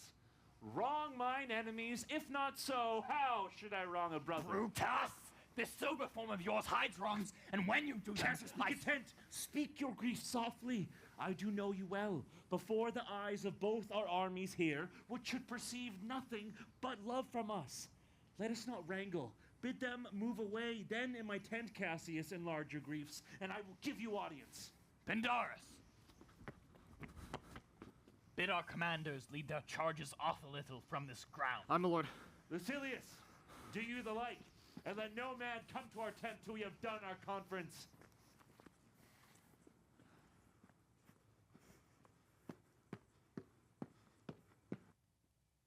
That you have wronged me doth appear in this. You have condemned and noted Lucius Pella for taking bribes here of the Sardians, wherein my letters, praying on his side because I knew the man, were slighted off. You wronged yourself to write in such a case. In such a time as this, it is not meet every nice offense should bear his comment. Let me tell you, Cassius, you yourself are much condemned to have an itching palm, to sell and march your offices for gold to undeservers? I, an itching palm? You know that you are Brutus that speak this, or by the gods, this speech were else your last. The name of Cassius honors his corruption, and chastisement doth therefore hide his head. Chastisement? Remember March? The Ides of March, remember? Did not great Julius bleed for justice' sake? What villain touched his body that did stab, and not for justice? What shall one of us, that struck the foremost man of all this world, but for supporting robbers? Shall we now contaminate our fingers with base bribes and sell the high spaces of our large honors for so much trash as may be grasped thus? Oh, I had rather be a dog and bathe the moon than such a Roman. Brutus! Bay not me. I'll not endure it. You forget yourself to hedge me in. I am a soldier, I, older in practice, abler than yourself to make conditions. Go to, you are not, Cassius. I am. Ah! I say you are not. Oh, urge me no more. I shall forget myself. Have mind upon your health. Tempt me no farther. Gah! Oh! Waste-like man. Ah! Gah! Ah! Oh, is it possible? Hear me, for I will speak. Must I give way and room to your rash caller? Shall I be frightened when a madman stares? Oh, ye gods! Ye gods! Must I endure all this? All this? I more fret till your proud heart break. I'll use you for my mirth, yea, for my laughter when you are waspish. Does it come to this? You say you are a better soldier. Let it appear so. Make your vaunting true, and it shall please me well. For mine own part, I shall be glad to learn of noble men. You wrong me every way. You wrong me, Brutus. I said an elder soldier, not a better. Did I say better? If you did, I care not. When Caesar lived, he durst not thus have moved me. Oh, peace, peace. You durst not so have tempted him. I durst not? No. What? Durst not tempt him? For your life, you durst not. Do not presume too much upon my love. I may do that I shall be sorry for. You have done that you should be sorry for. There is no terror, Cassius, in your threats. For I am armed so strong in honesty that they pass by me as the idle wind, which I respect not. Bah! I did send to you for certain sums of gold, which you denied me. Should I have answered Caius Cassius so, when Marcus Brutus grows so covetous to lock such rascal counters from his friends? Oh, be ready, gods, with all your thunderbolts, dash him to pieces. I denied you not! You did! I did not! He was but a fool that brought my answer back. Brutus hath rived my heart. A friend should bear his friend's infirmities, but Brutus makes mine greater than they are. I do not till you practice them on me. You love me not? I do not like your faults. A friendly eye could never see such faults. A flatterer's would not, though they do appear as huge as high Olympus. Come, Antony, and young Octavius, come. Revenge yourselves alone on Cassius, for Cassius is aweary of the world. Hated by one he loves, braved by his brother, checked like a bondman, all his faults observed, set in a notebook, learned and conned by rote, to cast into my teeth. Oh, I could weep my spirit from mine eyes. There is my dagger, and here my naked breast, within a heart dearer than Plutus is mine, richer than gold. If that thou beest the Roman, take it forth. I that denied thee gold will give my heart. Strike, as thou didst at Caesar. For I know when thou didst hate him worst, thou lovest him better than thou ever lovest Cassius. Sheath your dagger. Be angry when you will, it shall have scope. Do what you will. Dishonor shall be humor. O Cassius, you are yoked with the lamb that carries anger as the flint bears fire, who, much enforced, shows a hasty spark, and straight is cold again. Hath Cassius lived to be but mirth and laughter to his Brutus, when grief and blood ill-tempered vexeth him?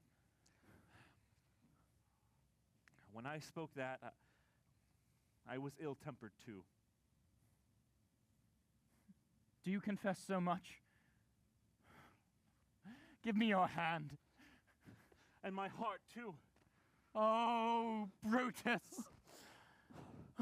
What's the matter? Have not you love enough to bear with me, when that rash humor which my mother gave me makes me forgetful? Yes, Cassius. And henceforth, when you are over earnest with your Brutus, he'll think your mother chides and leave you so. Let me through, let me through! Let me through, let me go in to see the generals! There is some grudge between them, 'tis not meet they be alone! You shall not come to them! Nothing but death shall stay me! How now? What's the matter? For shame, you generals, what do you mean? Love and be friends, as two such men should be, for I have seen more years, I am sure, than ye.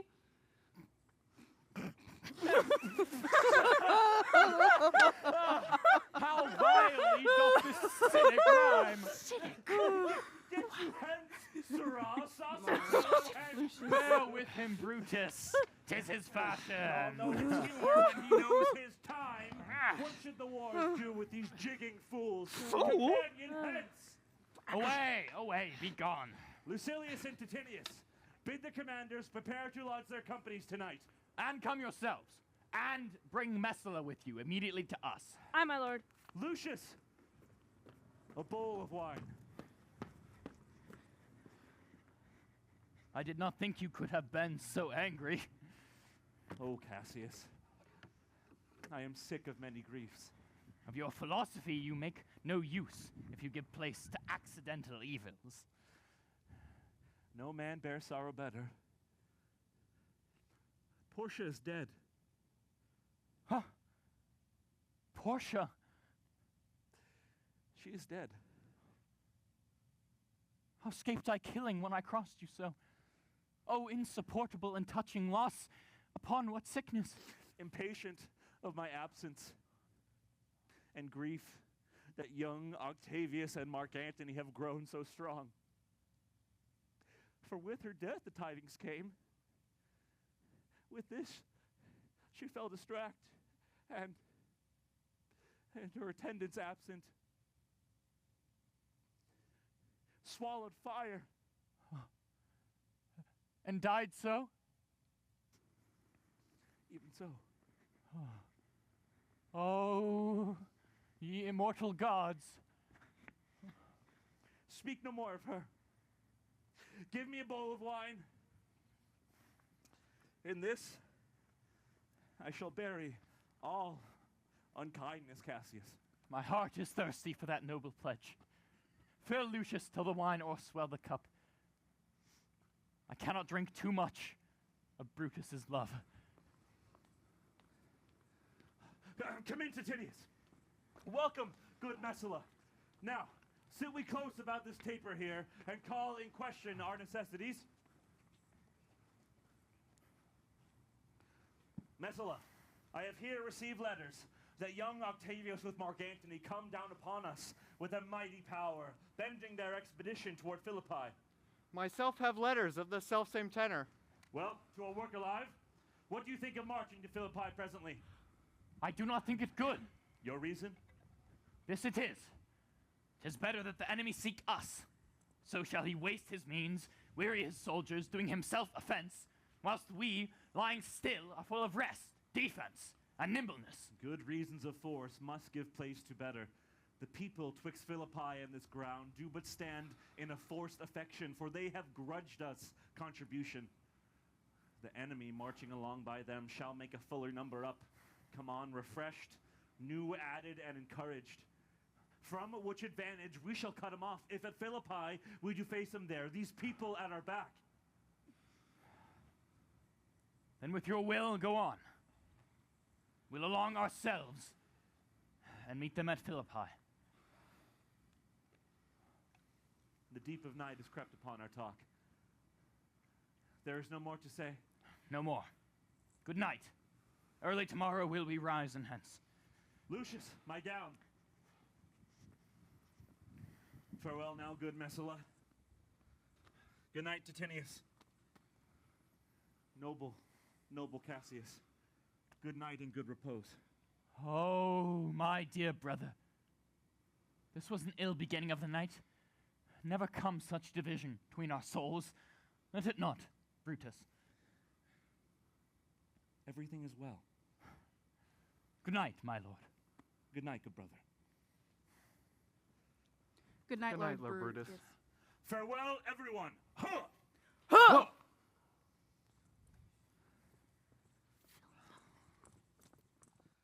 Give me the gown. Where is thy instrument? Ooh, here in the tent? What, thou speakest drowsily? Poor knave, I blame thee not. Thou art overwatched. Call Claudius and some of my other men. I shall have them sleep on cushions in my tent. Varro and Claudius! Cause my lord! I pray you, sirs, lie in my tent and sleep, and maybe I shall rise you by on business to my brother Cassius. So, please you, we shall stand and watch your pleasure. I would not have it so. Lie down, good sirs. Lie down. It may be I shall otherwise bethink me. Lucius! Lear! The book I saw foreso. I put it in the pocket of my gown. I was sure your lordship did not give it me. Bear with me, good boy, I am much forgetful. Canst thou hold up thy heavy eyes a while and touch thy instrument a strain or two? Aye, my lord. And it please you? It does, my boy. I trouble thee too much, but thou art willing. It is my duty, sir. I should not urge thy duty past thy might. I know young bloods look for a time of rest. I have slept already, my lord. It was well done, and thou wilt sleep again. I will not hold thee long. If I do live, I will be good to thee.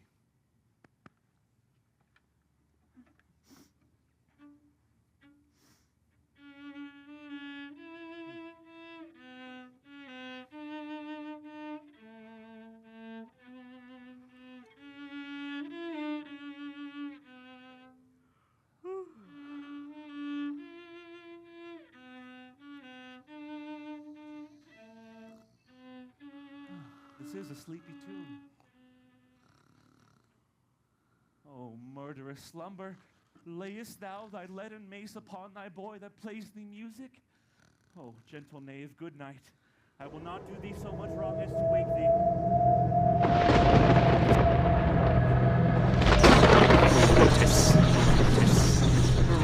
Brutus.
Cassius, and bid him sit on his power betimes before, and we will follow. It shall be done, my lord.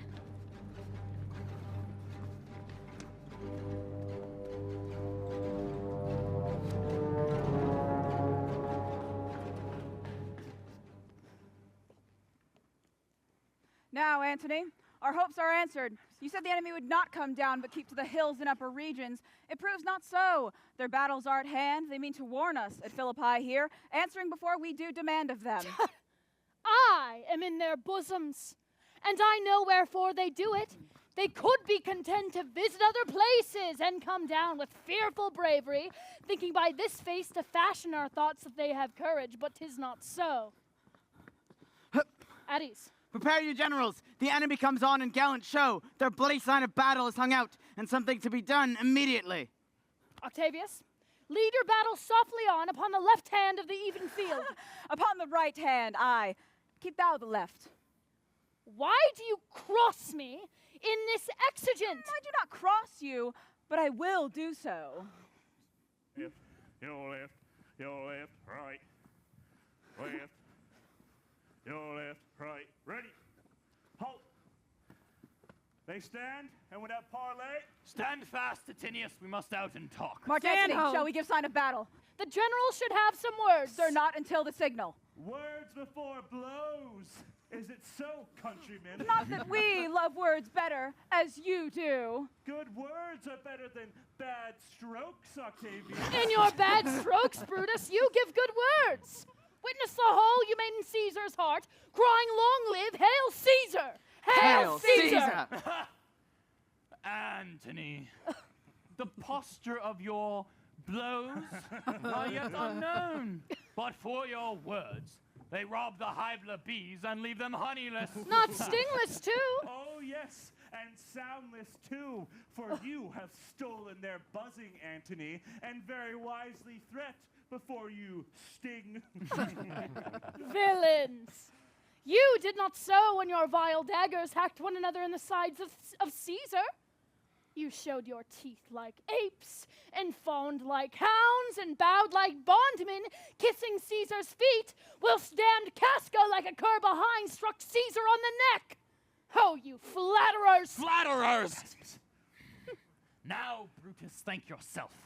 This tongue had not offended so today, if Cassius might have ruled. Come the cause. If arguing makes us sweat, the proof of it will turn to redder drops. Look, I draw Ready the sword arms. against conspirators. When think you that the sword goes up again? Never, till Caesar's 3 and 30 wounds be well avenged. Put or till away thy another sword, Caesar boy! lay slaughter to the swords of traitors. Caesar, thou couldst not die by traitors' hands unless thou bringst them with thee. So I hope. I was not born to die on Brutus' sword. Oh, if thou wert the noblest of thy trained young men, thou couldst not die more honorable. A peevish schoolboy, worthless of such honor, joined with a masker and a reveler. Old Cassius still! Come, Antony, away. Defiance, traitors, hurl we in your teeth. If you dare fight today, come to the field. If not, when you have stomachs. Why now? Blow wind, swell billow, and swim bark. The storm is up, and all is on the Face. That again, Octavius, can you hear? Forward Mark, march. word with you. I will slice you. Messala. What's this, my general? Messala. This is my birthday. As this very day was Cassius born. Give me thy hand, Messala. You know I held Epicurus strong, and his opinion. Now I change my mind. And partly credit things that do presage. Coming from Sardis, on our former ensign, 2 mighty eagles fell. And there they perched, gorging and feeding from our soldiers' hands, who to Philippi here consorted us. This morning, they fled away and gone. And in their steads do ravens, crows, and kites fly o'er our heads and downward look on us, as we were sickly prey. Their shadows seem a canopy most fatal, under which our army lies ready to give the ghost. Believe it not so. I but believe it partly, for I am fresh of spirit, and resolved to meet all perils very constantly. Even so, Lucilius. Now, most noble Brutus, the gods today stand friendly that we may, lovers in peace, lead on our days to age. But since the affairs of men rest still uncertain, let's reason with the worst that may befall. If we do lose this battle, then is this the very last time that we shall speak together? What then are you determined to do? Even by the rule of that philosophy by which I did blame Cato for the death which he did give himself. I know not how, but I do find it cowardly and vile, for fear of what might fall. So, to prevent the time of life, arming myself with patience, to stay the providence of some high powers that govern us below. Then, if we lose this battle, you are contented to be led in triumph through the streets of Rome. No, Cassius, no. Think not, thou noble Roman, that ever Brutus would go bound to Rome. He bears too great a mind. But this same day must end the work the Ides of March begun, and whether we shall meet again, I know not. Therefore, our everlasting farewell take, forever and forever farewell, Cassius. If we do meet again, why, we shall smile. If not, why, then this parting was well made. Forever and forever farewell, Brutus. If we do meet again, we shall smile indeed. If not, 'tis true. This parting was well made. Why then lead on. Oh, that a man might know the end of this day's business ere it come. But it sufficeth, the day will end, and then the end is known. Come ho away.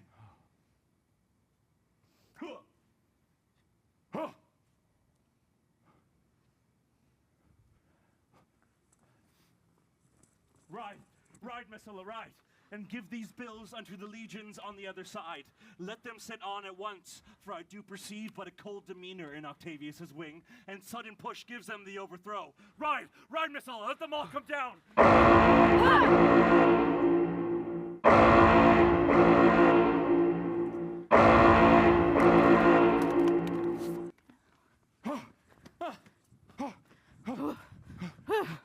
The hill.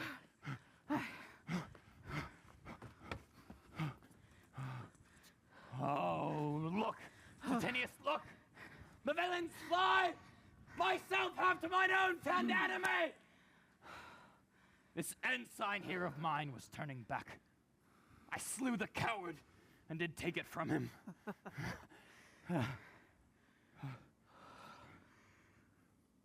Oh, Cassius. Brutus gave the word too early. Who, having some advantage on Octavius, took it too eagerly. His soldiers fell to spoil, whilst we by Antony are all enclosed. Fly further off! My lord! Fly further off! Mark Antony is in your tents, my lord! Fly therefore, noble Cassius, fly far off! This hill is far enough.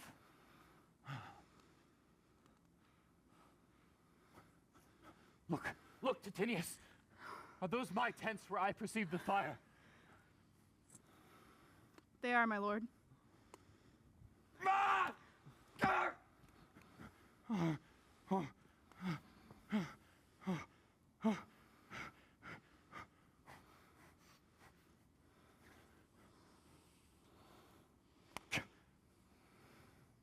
Titinius. Aye. If thou lovest me, mount thou my horse, and hide thy spurs in him, till he have brought thee up to yonder troops, and here again, that I may rest assured whether yonder troops are friend or enemy. I'll be here again, even with a thought. Go, Pandarus, get higher on that hill. My sight was ever thick. Regard Titinius, and tell me what thou notest about the field. Aye, my lord.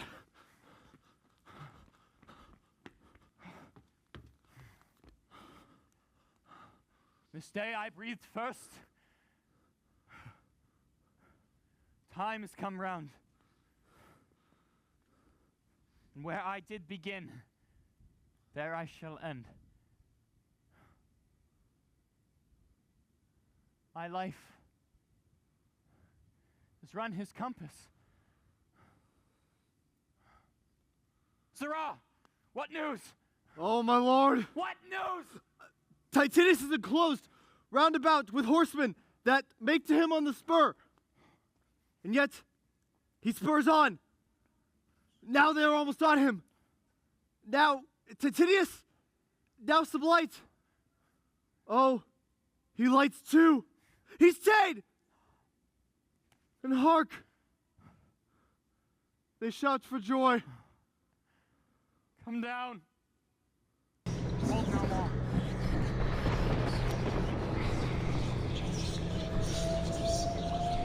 Oh, coward that I am!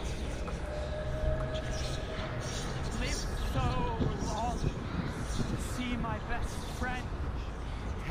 before my face. Come hither, Sirrah.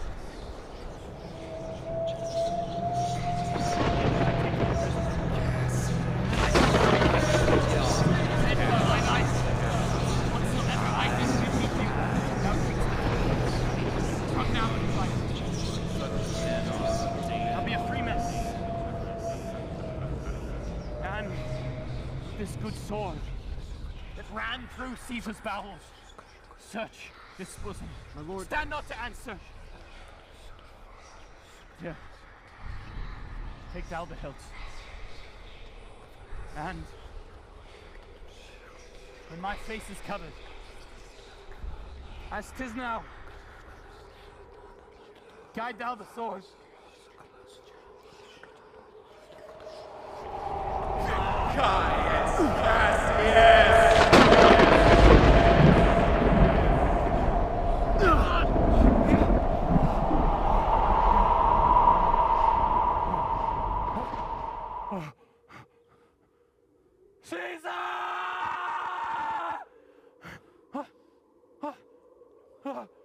Thou art revenged.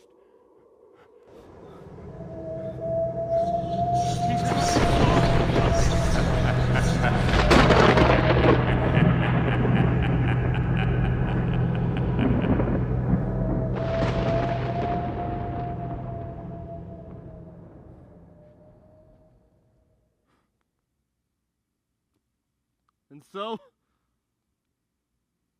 I am free. Yet would not so have been if I had done my will. Oh, Cassius!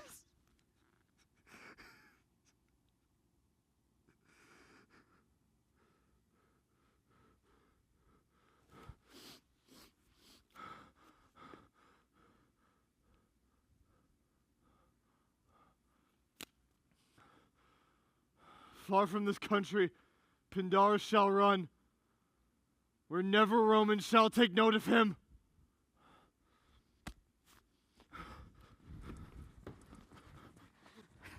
Ha ha, Messala! 'Tis but change, Titinius, for Octavius was overthrown by noble Brutus's powers.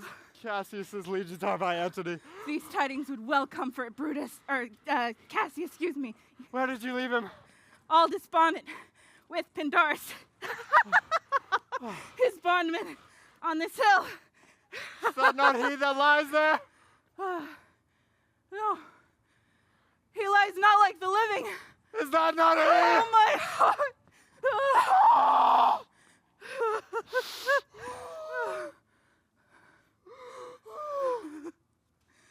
No.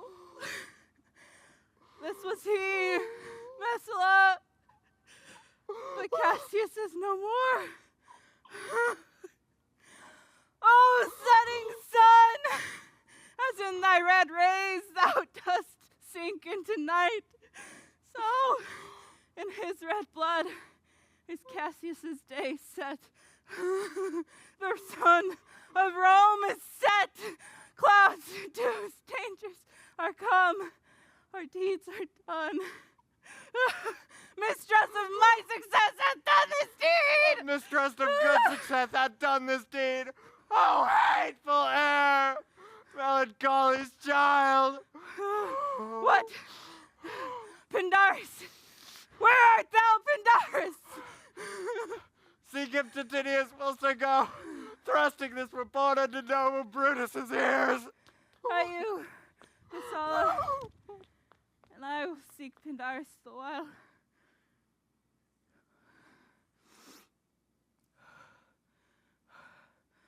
Why didst thou send me forth, brave Cassius? Did not I meet thy friends, and did they not put upon my brows this wreath of victory? And grant I give it thee.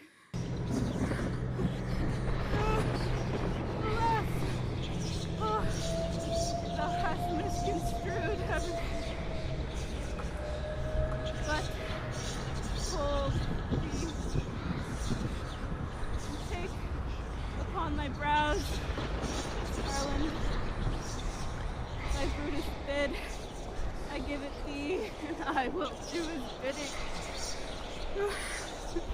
Brutus, come apace and see how I regarded Caius Cassius.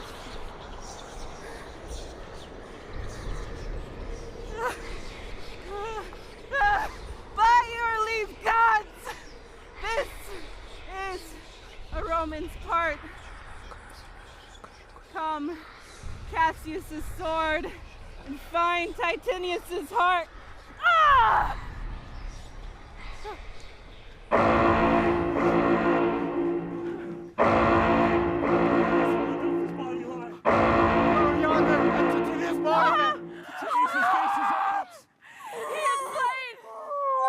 Julius Caesar, thou art mighty yet.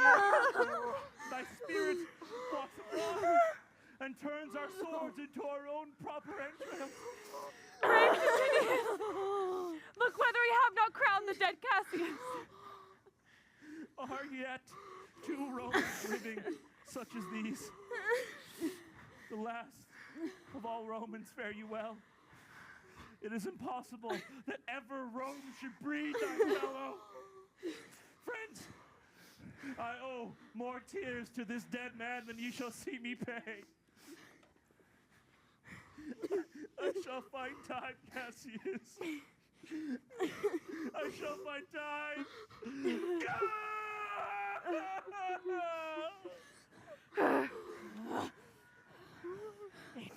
Come, henceforth, and to Thassos send his body.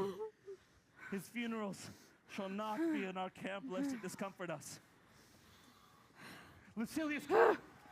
And come, young Cato, 'tis 3 o'clock, and Romans ere yet night, we shall try fortune in a second fight!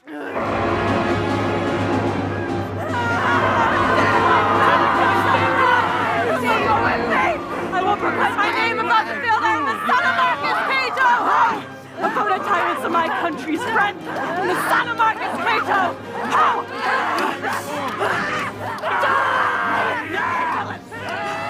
I shall have your blood on my sword, Cato!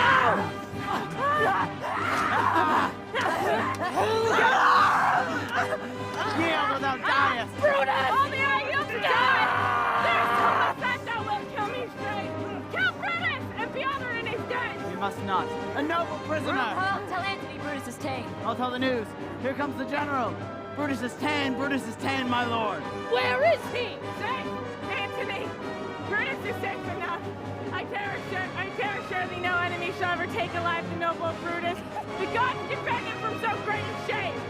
When you do find him, or alive or dead, he will be found like Brutus, like himself. This is not Brutus, friend. But I assure you a prize no less in worth. Keep this man safe. Give him all kindness. I'd rather have such men my friends than enemies. See whether Brutus be alive or dead, and bring his word unto Octavius' tent, how things have chanced.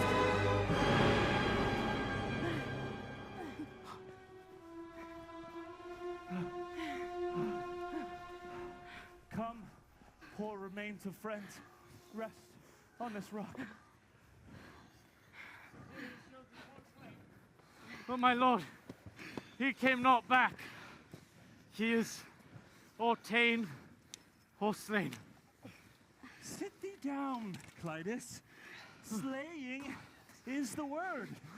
It is a deed in fashion. Hark thee, Clitus.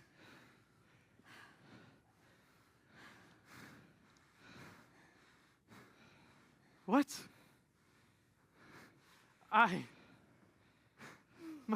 My lord! No! Not for all the world. Peace then. No words.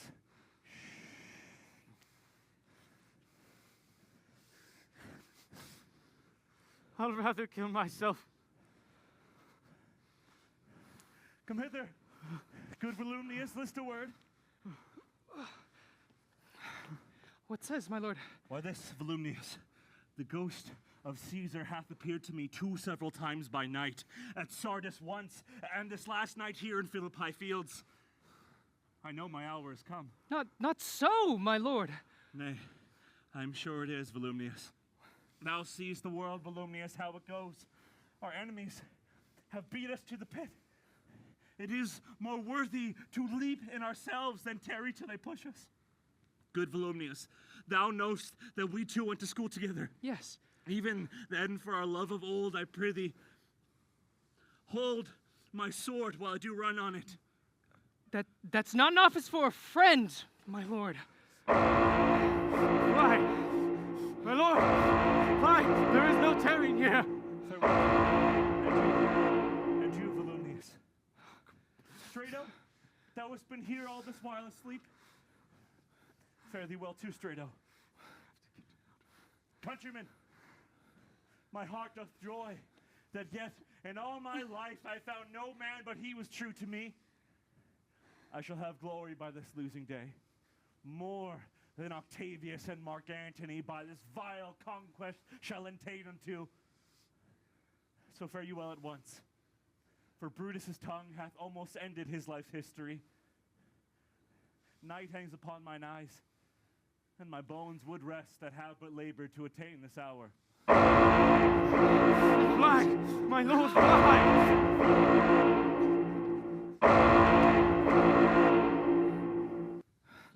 I prithee, Strato, stay thou by thy lord.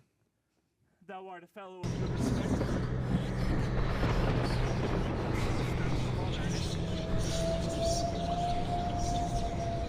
Hold then my sword hilts, and turn away thy face while I do run on it. Wilt thou, Strato? Give me your hand first.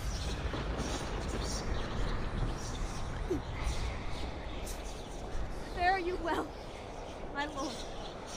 Farewell, good Strato.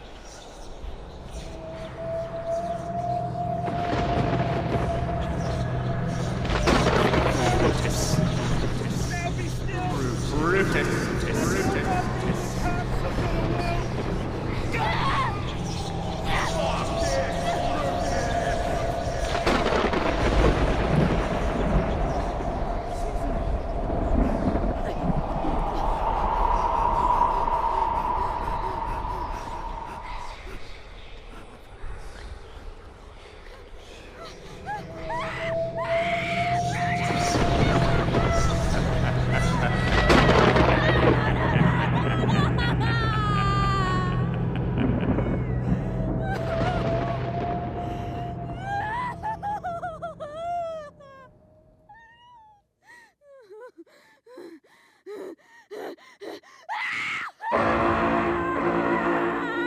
What man is that? My master! Strato, where's my master?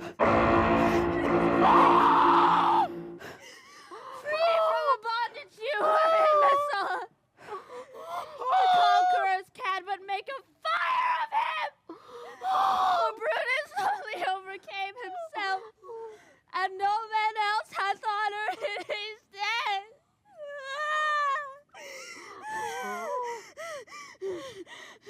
This was the noblest Roman of them all.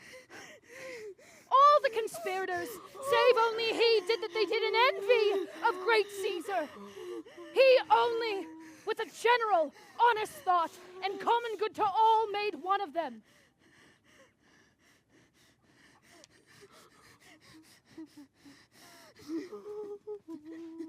His life was gentle, and the elements so mixed in him that nature might stand up and say to all of the world, this was a man. According to his virtue, let us use him with all respect and rights of burial. Within my tent his bones tonight shall lie, most like a soldier, ordered honorably. So call the field the rest, and let's away. Part the glory of this happy day.